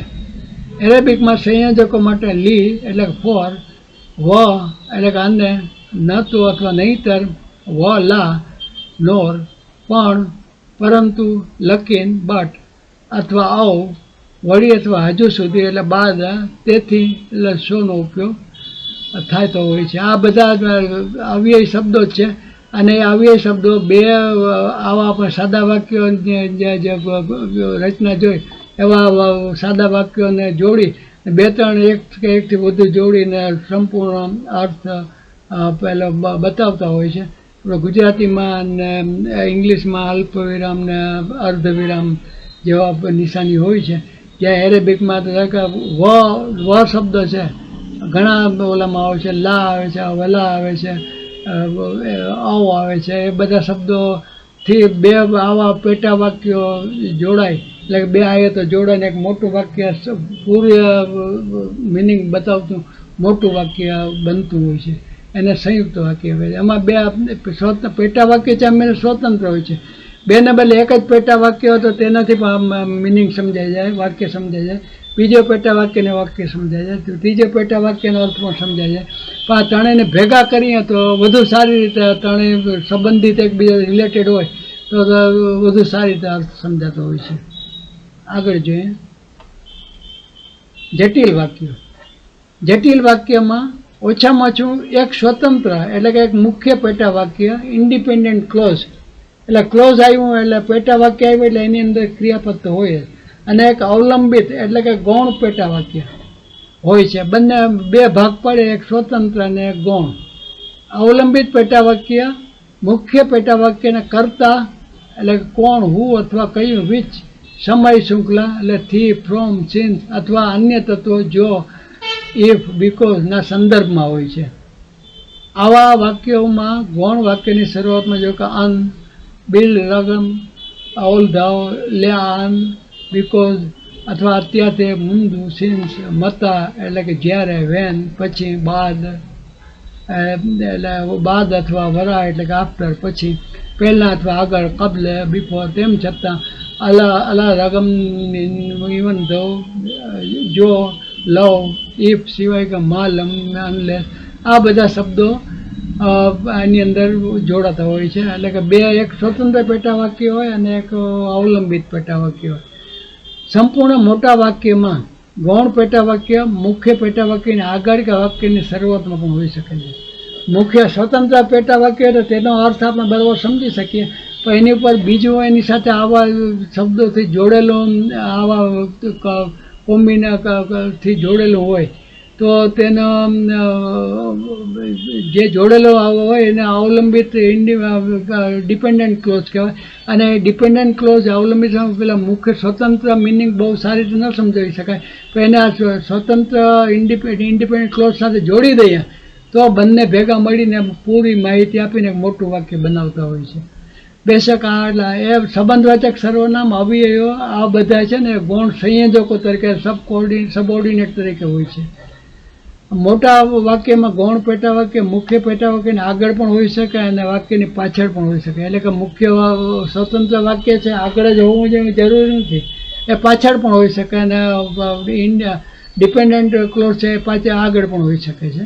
આગળ જોઈએ આ ઉદાહરણ હવે જોશું એટલે એના પર આ ત્રણેય પહેલાં જોઈ લે પછી એના ઉદાહરણ જોશું. હવે જટિલ વાક્ય એનો એક્ઝામ્પલ લઈએ. આ જટિલ વાક્ય જોયા, પહેલાં સાદું વાક્ય જોયું, પછી સંયુક્ત વાક્ય જોયું અને પછી જટિલ વાક્ય જોયું. જટિલ વાક્યનું ઉદાહરણ જોઈ લે. રબ્બના તકબ્બલ મિન્ના ઇન્નકા અંત સમીઉલ અલીમ. આની અંદર બે ભાગ પડ્યા છે. હવે જે લીટી આવશે એ લીટી પહેલા તરીકે આવશે, મુખ્ય પહેલા તરીકે અને ગૌણ પેટા વાક્ય તરીકે આવશે. એટલે અહીંયા બે પેટા વાક્યો થયા.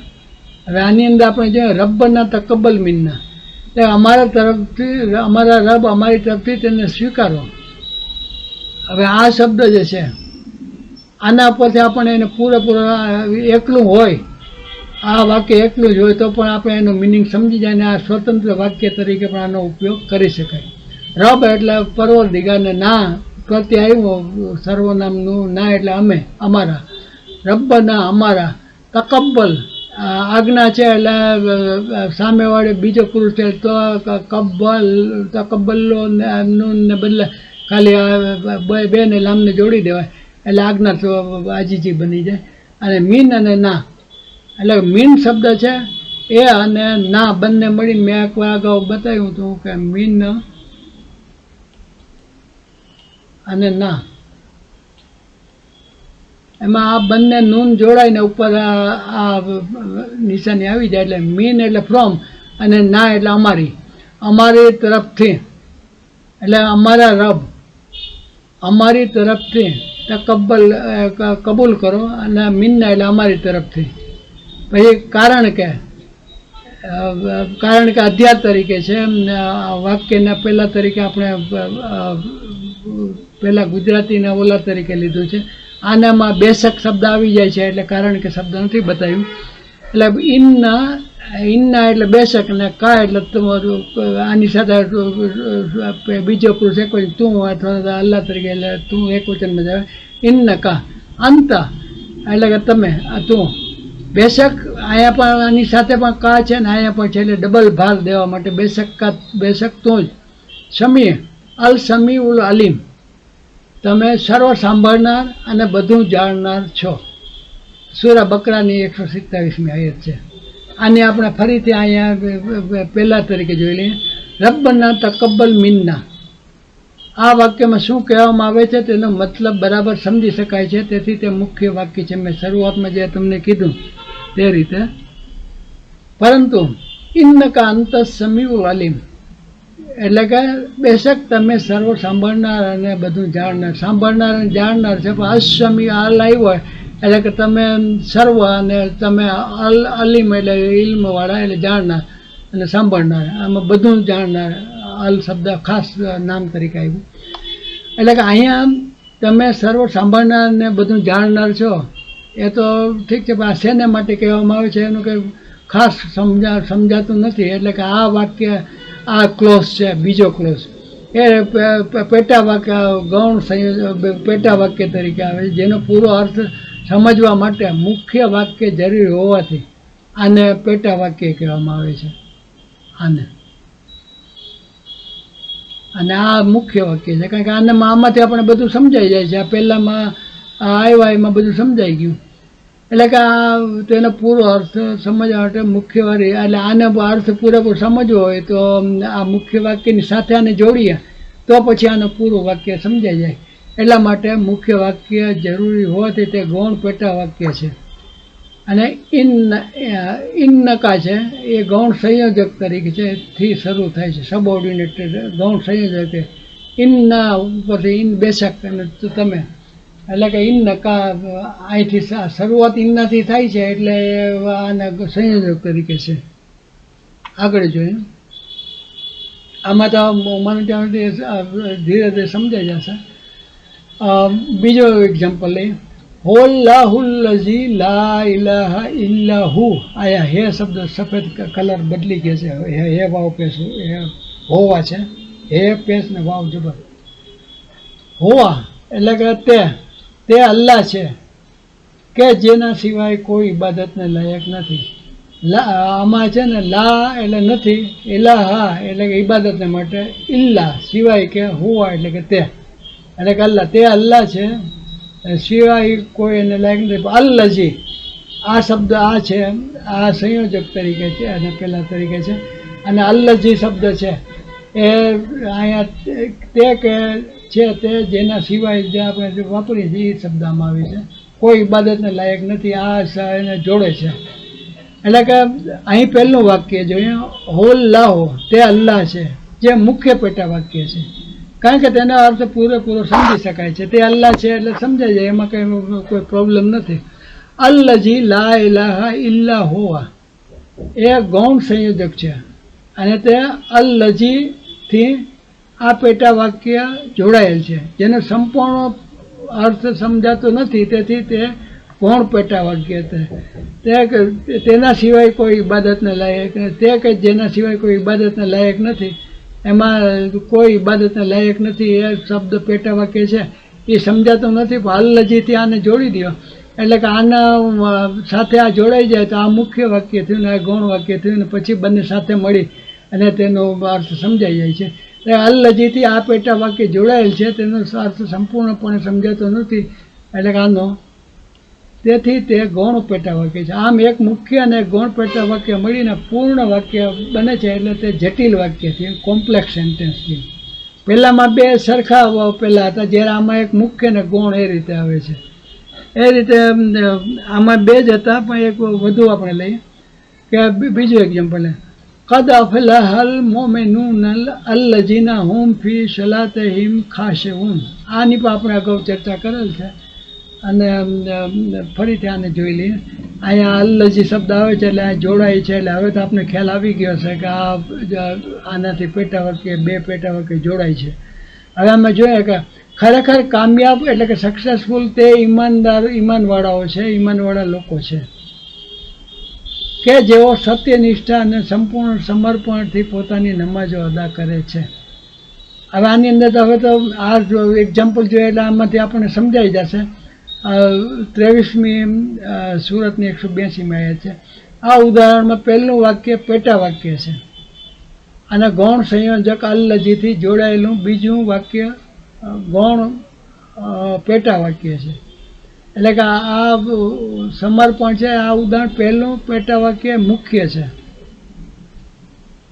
અને બીજું પેટા વાક્ય ગૌણ પેટા વાક્ય છે અને બંને મળીને સંપૂર્ણ અર્થ બધા. કારણ કે કદ મેં હમણાં ગયા એપિસોડમાં બધા કદ બે ભવિષ્યકાળ માટે પણ વપરાય છે અને પહેલાં ભવિષ્ય ચાલુ સાદા પૂર્ણ ભવિષ્યકાળ આપણે જે વાત થઈ હતી એમાં ભવિષ્યકાળ નહીં પણ પૂર્ણ ભૂતકાળના માટે વાત થઈ હતી બધું, એના માટે પણ વપરાય છે. અને ખરેખર ભાર દઈને કોઈ વસ્તુ કેવી હોય તો એમના માટે પણ આ શબ્દ વપરાય છે.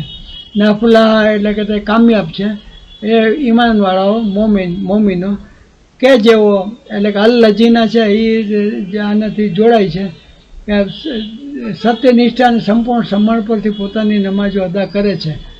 એમનો કંઈ પૂરો મિનિંગ સમજાતો નથી, પણ તે કે જેવો છે એને જોડી અને પહેલાં મુખ્ય વાક્ય સાથે જોડી દઈએ તો તે બંનેના મુખ્ય વાક્ય અને પેટા વાક્ય બંને મળીને એક સંપૂર્ણ વાક્ય બનાવે છે. એ આનું આખું મિનિંગ છે અને એથી આ સંપૂર્ણ અર્થવાળું જટિલ વાક્ય બને છે. એટલે જટિલ વાક્યના 2 એક્ઝામ્પલ આપ્યા આપણે. અગાઉ પહેલાંના પણ એક્ઝામ્પલ જોઈ લીધા હતા. નેક્સ્ટ લઈએ સંયુક્ત જટિલ વાક્ય. આમાં કમ્પાઉન્ડ અને કોમ્પ્લેક્સ બંને શબ્દો આવે છે, એટલે એના પરથી આપણે ખ્યાલ આવે કે આમાં કમ્પાઉન્ડ સેન્ટેન્સીસ અને કોમ્પ્લેક્સ સેન્ટેન્સીસ છે એ બંનેના આમાં આવી જતા હશે. એવા વાક્યો કે જેમાં ઓછામાં ઓછું 2 સ્વતંત્ર એટલે કે મુખ્ય વાક્યો અને ઓછામાં ઓછું 1 અથવા વધુ ગૌણ પેટા વાક્ય હોય. સામાન્ય રીતે કોમ્પ્લેક્સ સેન્ટેન્સમાં 1 મુખ્ય વાક્ય અને 1 અથવા 1થી વધુ પેટા ગૌણ વાક્ય પણ હોઈ શકે, જ્યારે સંયુક્ત જટિલ વાક્યમાં 1 કરતાં વધુ મુખ્ય પેટા વાક્ય પણ હોય. 1 પેટા વાક્ય મુખ્યને બદલે 1 કે 2 ઓછામાં ઓછા 2 અથવા તેથી વધુ પણ હોય. એટલે કે જેમ વધુ પેટા વાક્ય હોય આમાં અને આમાં, તેમ વાક્ય અને આયતો સાથે મળીને લાંબુ સંપૂર્ણ વાક્ય બને. કારણ કે દરેક પેટા વાક્ય એટલે એક આયત થશે અને અહીંયા 2 પેટા વાક્ય સ્વતંત્ર ઓછામાં ઓછા ગણીએ તો 2 આયતો આ થઈ, અને ઓછામાં ઓછું 1 કે 1થી વધુ 2 આ ગણીએ તો 4 આયતો 3 કે 4 આયતો મળી અને એક આખું સંપૂર્ણ મિનિંગવાળું જે વાક્ય બનાવે આયતો મળીને બને એને સંયુક્ત જટિલ વાક્ય કહેવાય. એને ઓળખવા કઈ રીતે એ આપણે જોઈ લઈએ.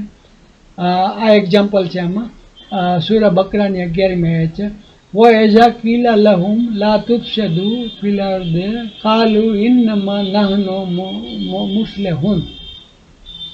આ બહુ જાણીતી આયત છે અને આને આપણે 3 ભાગમાં વહેંચી દઈએ. વો એઝા કીલા લહુમ, અને જ્યારે તેમને કહેવામાં આવે છે, શું કહેવામાં આવે છે? વો એઝા કીલા લહુમ, વથી શરૂ થાય છે, ખાસ યાદ રાખજો. આ સ્વતંત્ર વાક્ય નહીં હોય. લા તુફસદુ ફિલ અર્દ એટલે કે જમીન ઉપર ફસાદ ના ફેલાવો, અને કાલુ એટલે તેઓ કહે છે કે ઇન્નમાં નાનો મુસ્લિમ, એટલે કે આ 3 વસ્તુ થઈ. એમાં કે પૃથ્વી ફસાદ ન ફેલાવો, પછી આ કાલુથી આવે છે તેઓ કહે છે કે અમે ઇસ્લાહ કરવાવાળા છીએ. આ પૂર્ણ વાક્યમાં નીચે મુજબ 3 પેટા વાક્યો પડે. 3 પેટા વાક્યો કયા થયા? એક તો આ વાવથી શરૂ થાય છે એટલે સમજી લેવાનું કે આ વાવ છે એટલે જોડાય છે, એટલે કે આ શબ્દ આ વાક્ય છે, પહેલું વાક્ય છે ગૌણ વાક્ય થયું. અને એઝા કીલા લહુમ આપણે જેને કીધું, અને જ્યારે તેમને કહેવામાં આવે છે, આ વાક્ય પછી આપણે આનું કંઈ મિનિંગ સમજાય નહીં કે અને જ્યારે તેમને કહેવામાં આવે છે એટલે કે શું કહેવામાં આવે છે, ક્યારે કહેવામાં આવે છે. એટલે કે આ વાક્ય આ પેટા વાક્ય થયું. આ પેટા વાક્ય અધૂરું લાગે છે. અને જ્યારે તેમને કહેવામાં આવે છે કે તો આપણે ગુજરાતીમાં જોડીએ છીએ એટલા માટે છે. એટલે કે આના મિનિંગ આને જ્યારે કહેવામાં આવે છે, લ એટલે માટે અને હુમ એટલે તેમને, કીલા એટલે કહેવામાં આવે છે. આ પેલું એક્ટિવ વોઇસ ને પેસિવ વોઇસ છે, કરતા વગરનું ક્રિયાપદ છે. એટલે કે હોય એઝા કીલા લહુમ, અને જ્યારે તેમને કહેવામાં આવે છે પેસિવ વોઇસ છે. એટલે કે આ એક થયું. આના પર કંઈ સમજાતું નથી. લા તુફસદુ ફિલ અર્દ એટલે કે પૃથ્વી ઉપર ફસાદ ન કરો. આ વાક્ય સમજાઈ જાય કે ભાઈ પૃથ્વી પર ફસાદ ન કરો, એટલે એનો પૂરો આવી જાય કે ભાઈ પૃથ્વી પર ફસાદ નહીં કરે, વાત પૂરી થઈ ગઈ. અને પછી આ ત્રીજું છે કે ક્રિયાપદથી શરૂ થાય છે આ પેટા વાક્ય. અને કાલુ ઇન્નમાં નાહનો મુસ્લિહૂન, તેઓ કહે છે કે અમે ઇસ્લાહ કરવાવાળા છીએ. આ પણ સંપૂર્ણ વાક્ય છે, કારણ કે ક્રિયાપદથી શરૂ થાય છે અને તેઓ કહે છે એમાં આખું મિનિંગ આવી જાય છે. એટલે કે આ ને આ બંને વચ્ચે એ મુખ્ય વાક્ય થયા, અને અહીંયા આનું મિનિંગ બરાબર સમજાતું નથી એટલે ગૌણ વાક્ય થયું. એટલે કે આ ગૌણ વાક્ય છે એ આ 2 મુખ્ય વાક્યની સાથે છે અને આ વાવથી જોડાય છે. એટલે કે વ એઝા કિલા લહુમ, અને મેં કીધું ને ગૌણ વાક્ય પહેલાં પણ આવી શકે છે. આ વાક્યમાં પહેલાં ગૌણ વાક્ય આવ્યું ને પછી બે પેટા વાક્ય આવ્યું, અને જ્યારે તેમને કહેવામાં આવે છે. અને લા તુપસે દુ ફિલ અર્દ, લા એટલે એમ નહીં ને તુપસે દુ એટલે તમે એમ બીજો પુરુષ બહુવચન, આગળ તા આવ્યો એટલે બીજા પુરુષ માટે. તુપસે દુ ફે સીન ને દાલ ફસાદ ઉપર ત્યાં ક્રિયાપદ બન્યું કે ફસાદ ફેલાવો, અને લા એટલે કે નહીં, ફસાદ ફેલાવો નહીં. ફિલ અર્દ, ફી એટલે માં અને અર્દ એટલે જમીન. અહીંયા ફી આવ્યો એટલે અહીંયા પણ ઝેર આવશે, કર્તવ્ય વચ્ચે પેલું થયું, એટલે કે આ ક્રિયાપદ થયું ને આ નકારાત્મક થયું. પણ આ પૂર્ણ સંપૂર્ણ વાક્ય છે, એટલે કે લા વિશેષ શબ્દ થયો. આપણે હમણાં જે વાત કરી લા ને ઈ ને આલા ને આ ક્રિયાપદથી શરૂ થાય છે કે તુપસે દુ એટલે ફસાદ ફેલાવો. ફિલ અર્દ એટલે કે આનું પૂરક થયું, જમીનમાં, જમીન ઉપર. આ ક્રિયા વિશેષણ તરીકે સ્થળવાચક કે ક્રિયા વિશેષણ થયું અંગ્રેજીમાં. એટલે કે અહીંયા તો લા તો છે વિશેષ શબ્દ ગણવાનો, અને અહીંયા છે ક્રિયાપદથી શરૂ થાય. એવી રીતે અહીંયા પણ ક્રિયાપદથી શરૂ થાય છે. એટલે આ પણ મુખ્ય વાક્ય થયું, મુખ્ય પેટા વાક્ય છે. આ ત્રણ એકબીજાને રિલેટેડ હોવાથી એને આપણે ભેગા ગણ્યા છે. અને આ રીતે આ બે મુખ્ય વાક્ય થયા, એટલે કે આ વાવથી જોડાય છે અને આ લાથી જોડાય છે. આ વાવથી જોડાય છે અને આ બે તો સ્વતંત્ર છે. આમાં વિશેષ લા શબ્દ આવે છે અને બાકી બે ક્રિયાપદથી શરૂ થાય છે. એટલે કે આ રીતે સંયુક્ત જટિલમાં ઓછામાં ઓછા બે સ્વતંત્ર, બેથી વધુ હોઈ શકે, અને એક અથવા એકથી વધુ ગૌણ વાક્ય પણ હોઈ શકે. અને આવી 4-5 આયતો ભેગી મળી અને પણ એક મોટું સંપૂર્ણ વાક્ય આપણે ગુજરાતી અંગ્રેજીમાં ફૂલ સ્ટોપ પછી છેલ્લે આવે એ બતાવે, તો એને સંયુક્ત જટિલ કમ્પાઉન્ડ કોમ્પ્લેક્સ સેન્ટેન્સ કહેવાય. અને આ એક એક આયતનો તમે જુદો જુદો તર્જમો કરો તો આમાંથી ન સમજાય, પણ છે જે આપણે આયત અહીં પૂરી થતી હોય, આપણે એરેબિકમાં સમજાવ અમુક રાઉન્ડની ઉપર લામ અલીફની નિશાની હોય છે, અમુકની ઉપર જીમની નિશાની હોય છે, આ હોય છે. અને વાક્ય પૂરું થાય છે ત્યાં કોઈ પણ જાતની આ નિશાની હોતી નથી, ફક્ત જીરો જ હોય છે. એટલે કે આપણને અંદાજે ખ્યાલ તો આવી જાય, કાંઈ લામ અલીફ આવતું હોય કે એટલે જીમ આવતું હોય અહીંયા ને અહીંયા ને, તો એ સમજવાનું કે આ પેટા વાક્ય છે ને અધૂરા છે, અને ત્રણે ભેગા મળી અને એક સંપૂર્ણ વાક્ય બને છે. અને વાક્યનો પ્રકાર આ રીતે આને આ રીતે કહી શકાય. નેક્સ્ટ જોઈએ,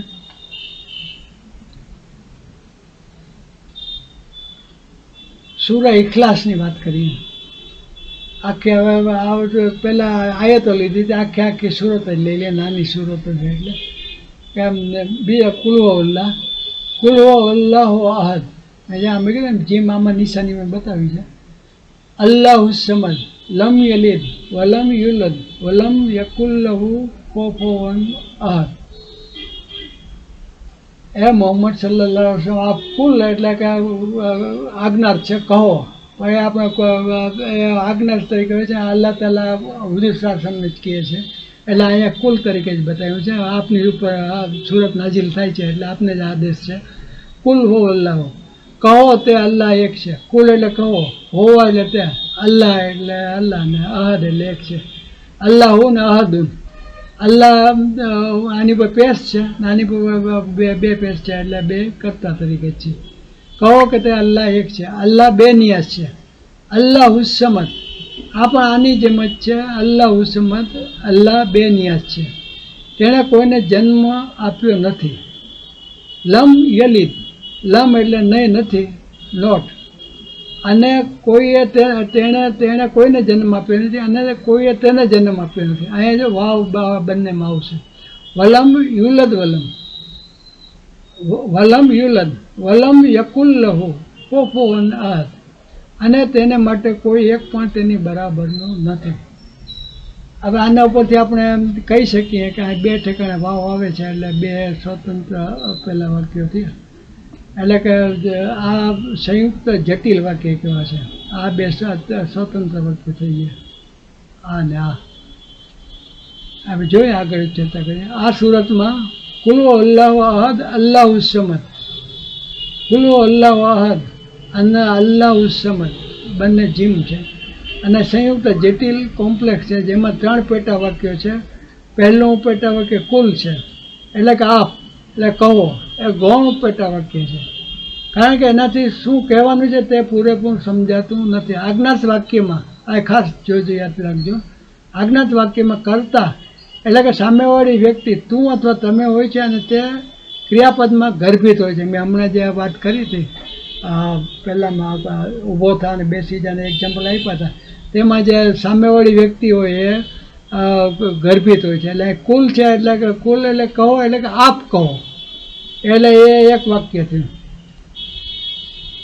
પણ એ એક વાક્ય આમાં આપ કહો શું કહો એ સમજાતું નથી. અને સામેવાળી વ્યક્તિ કુલ ભલે એક શબ્દ રહ્યો પણ આપણે સમજવાનું આજ્ઞાત વાક્ય હોય તો એમાં બે શબ્દો, એક શબ્દ આપ હોય, તું સામેવાળી વ્યક્તિ માટે ગર્ભિત હોય છે સમજવાનું. ખાસ આને આવી વસ્તુ યાદ રાખજો.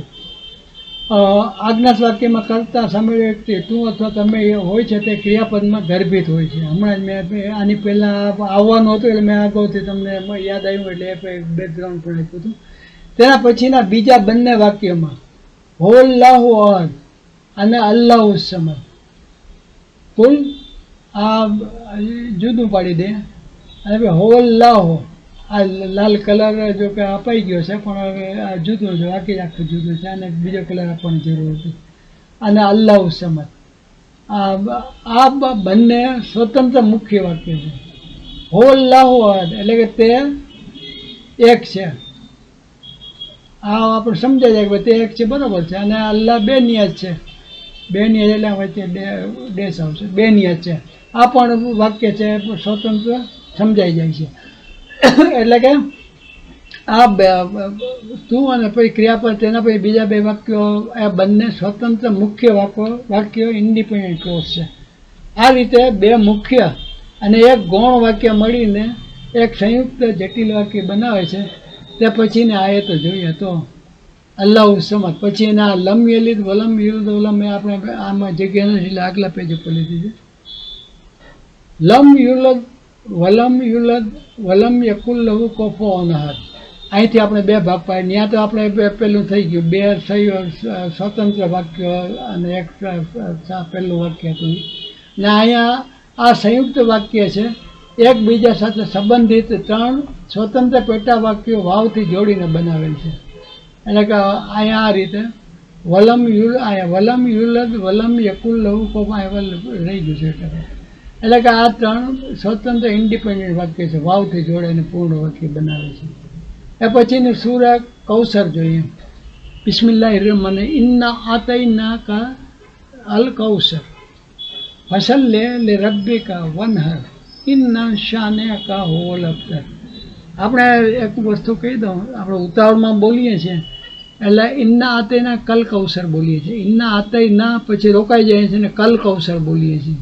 ખાસ એ યાદ કરજો, આપણે બધા બોલતા હશો પણ એરેબિક ભાષાની અંદર શબ્દો જુદા છે. આપણે એમ નહીં કે ઇન્ના આતૈના કલ કૌસર, ઇન્ના આતૈના અને કલ કૌસર એ રીતે નહીં. ઇન્ના આતૈના કલ કૌસર એટલે કે સહેજ જ્યાંક જુદું પડતું એવા ભાવથી બોલવાનું. ઇન્ના આતૈના કલ કૌસર, કલ અલ સ્પષ્ટ નહીં બોલવાનું, સમજાય જાય એ રીતે બોલવાનું. એટલે એરેબિક ભાષામાં સામેવાળા માણસ જ્યાં ન જાણતો હોય તો સમજી શકે. ઇન્ના આતૈના કલ કૌસર ફસલ્લે લે રબ્બિકા વનહર ઇન્ના શાનિકા હુવલ અબતર. હે મોહમ્મદ સલ્લલ્લાહુ અલૈહિ વસલ્લમ, અમે તમને કૌશર અતા ફરમાવી છે. બેશક ઇન્ના ને ના, મેં હમણાં જે સમજાવ્યું ઇન્ના ને ના બે શબ્દો જોડીને ઇન્ના એટલે બેશક ને ના એટલે અમે. અને આતૈના કા એટલે આતૈનામાં પણ પાછું આવે છે ને નામાં આવ્યું એટલે આતાઈ ને ના આવ્યું એટલે કે અમે આતા કરી છે. બેશક અમે આતા કરી છે. કા એટલે કે તમને પહેલા તરીકે આવ્યું, કર્મ તરીકે. એના આતૈના કા અલ કૌશર એટલે કે કૌશર અતા ફરમાવી છે. તો આપના પરવરદિગાર માટે નમાઝ પઢો. ફસલ લે રબ્બિકા વનહર એટલે કે ફસલ લે રબ્બિકા પહેલાં વાવથી જોડાશે એટલે આ જુદું પેટા વાક્ય થઈ જશે. એટલે કે લી રબ્બિકા, લે એટલે માટે, રબ એટલે પરવરદિગારને, કા એટલે તારો એટલે તમારો, તમારા રબને માટે નમાઝ પઢો અને કુરબાની કરતા રહો. વન અનહર એટલે કે વાવથી આ જોડાય જોઈએ એટલે કે આને જુદા પડ્યા છે. ઇન્ના શાનિકા હુવલ અબતર, બેશક તમારો દુશ્મન જ બે ઔલાદ રહેશે. ઇન્ના એટલે શાને અને કા દુશ્મન તમારો, હોવલ અકબર તે, હોવા એટલે તે, હોવલ અબતર એટલે તે બે ઓલાદ રહેશે, બદતરીન રહેશે. આ સૂરા એક સંપૂર્ણ વાક્ય, સંયુક્ત જટિલ વાક્ય છે. તેમાં પહેલી અને ત્રીજી આયત અનુક્રમે ઇન્ના આતૈના અલ કૌસર અને ઇન્ના શાને કા હોલ અખ્તર, બે સ્વતંત્ર મુખ્ય પેટા વાક્યો, અને વચ્ચેની એટલે કે બીજી આયત ફસલ લે રબ્બે કા વનહર ગૌણ પેટા વાક્ય છે.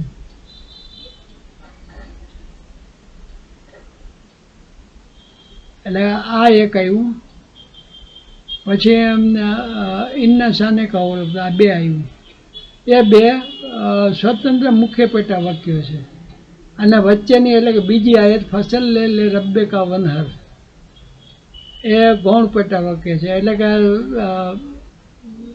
અને નમાઝ પઢો અને તમારા પર નમાઝ પઢો અને કુરબાની કરતા રહો, એના માટે કોઈ સ્વતંત્ર મિનિંગ નથી, પણ આની સાથે બંને સાથે જોડીએ તો એનો સ્વતંત્ર મિનિંગ સમજે છે. એટલે ગૌણ વાક્યને આને ડિપેન્ડન્ટ વાક્ય ગયું છે.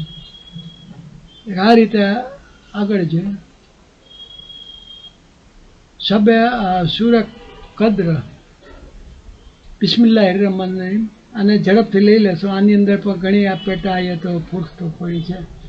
ઇન્ના અન્ઝલનાહુ ફી લૈલતિલ કદ્ર વમા અદરાકા મા લૈલતુલ કદ્ર લૈલતુલ કદ્ર ખૈરુમ મિન અલ્ફિ શહર તનઝ્ઝલુલ મલાઇકતુ વર્રૂહુ ફીહા બિઇઝ્નિ રબ્બિહિમ મિન કુલ્લિ અમરિન સલામ.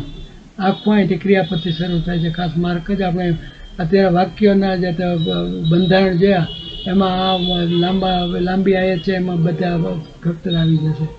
સલામુન હે હત્તા મતલઉલ ફજર, हमने इस कुरान को सब कदर में नाजिल किया है, नाजिल करना शुरू किया.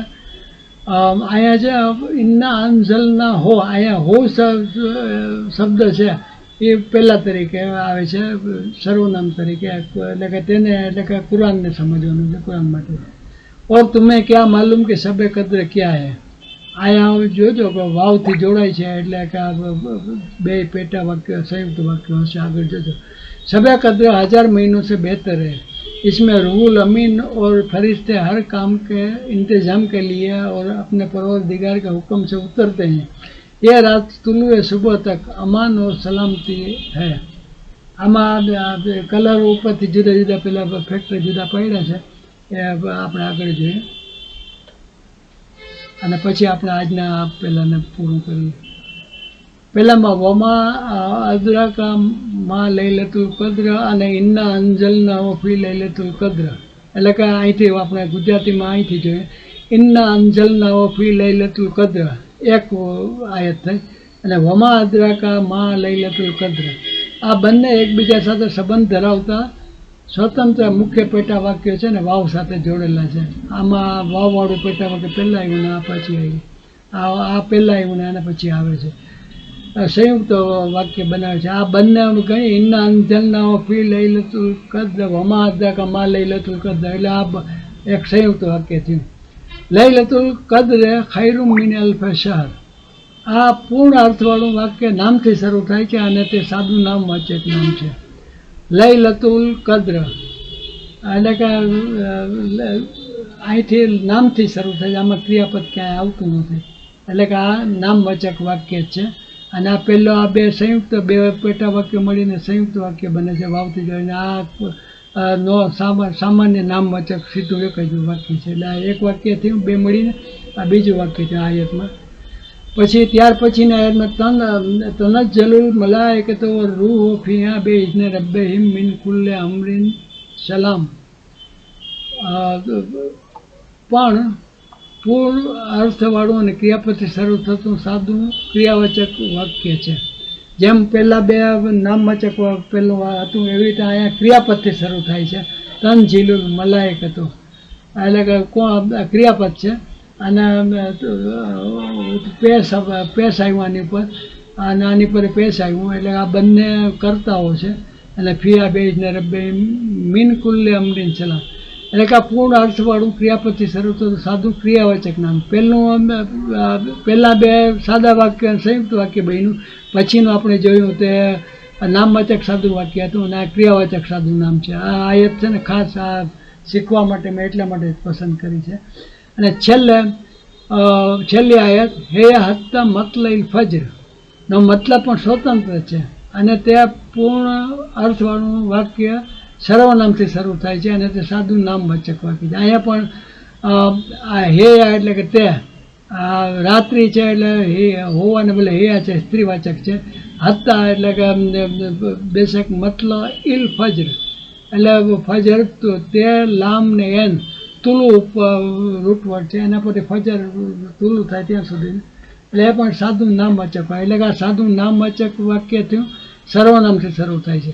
આ છે સાદું ક્રિયાવાચક નામ છે, ક્રિયાવાચક વાક્ય છે અને તે ક્રિયાપદથી શરૂ થાય છે. આગળનું આ લૈલતુલ કદ્ર છે આ નામથી શરૂ થાય છે અને તેથી સાદું નામવાચક નામ છે.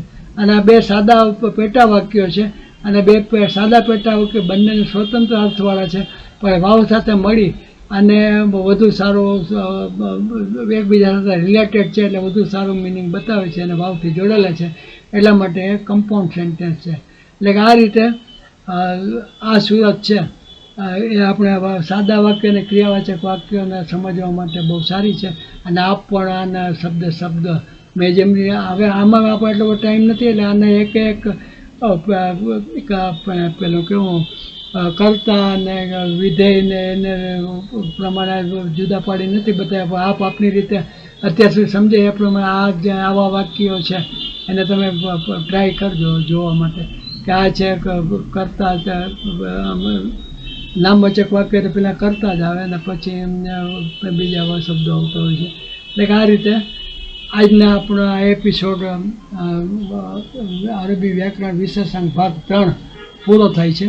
થોડેક વધુ સમય લીધો છે પણ એમ છતાં પણ મને લાગે છે મને સંતોષ નથી. મેં બહુ ટૂંકામાં સમજાવવા પ્રયત્ન કર્યો છે છતાં પણ આપ આ વિડીયો ફરીથી રિપીટેડ એક પછી એક આઈટમ જોઈ અને સમજવા પ્રયત્ન કરશો ખરેખર તો કુરાન શરીફની આયતો સાથે પણ આને વાક્ય રચના પણ સમજાઈ જશે. અને પછી તમે જે પણ નાની કોઈ કુરાન શરીફની આયતો જોશો અલ્લજીથી કે વાવથી કે જોડાયેલી કે ઇન્ના કે લકત કે કદ કે જોડાયેલી જેવાથી શરૂ થતી આયતો હશે તેનાથી તમને આ બાબતનો પણ મનમાં ખ્યાલ આવતો જશે.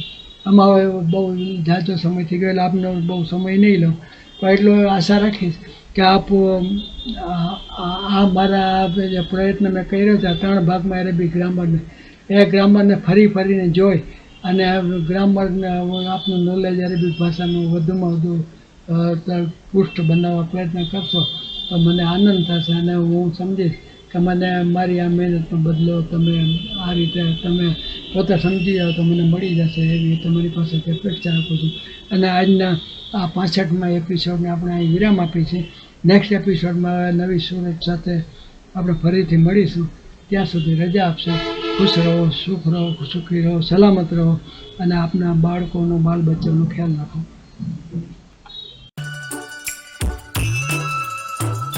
दिल है छोटा सा छोटी सी आशा मस्ती भरे मन की भोली सी आशा चांद तारों को छूने की आशा आसमानों में उड़ने की आशा दिल है छोटा सा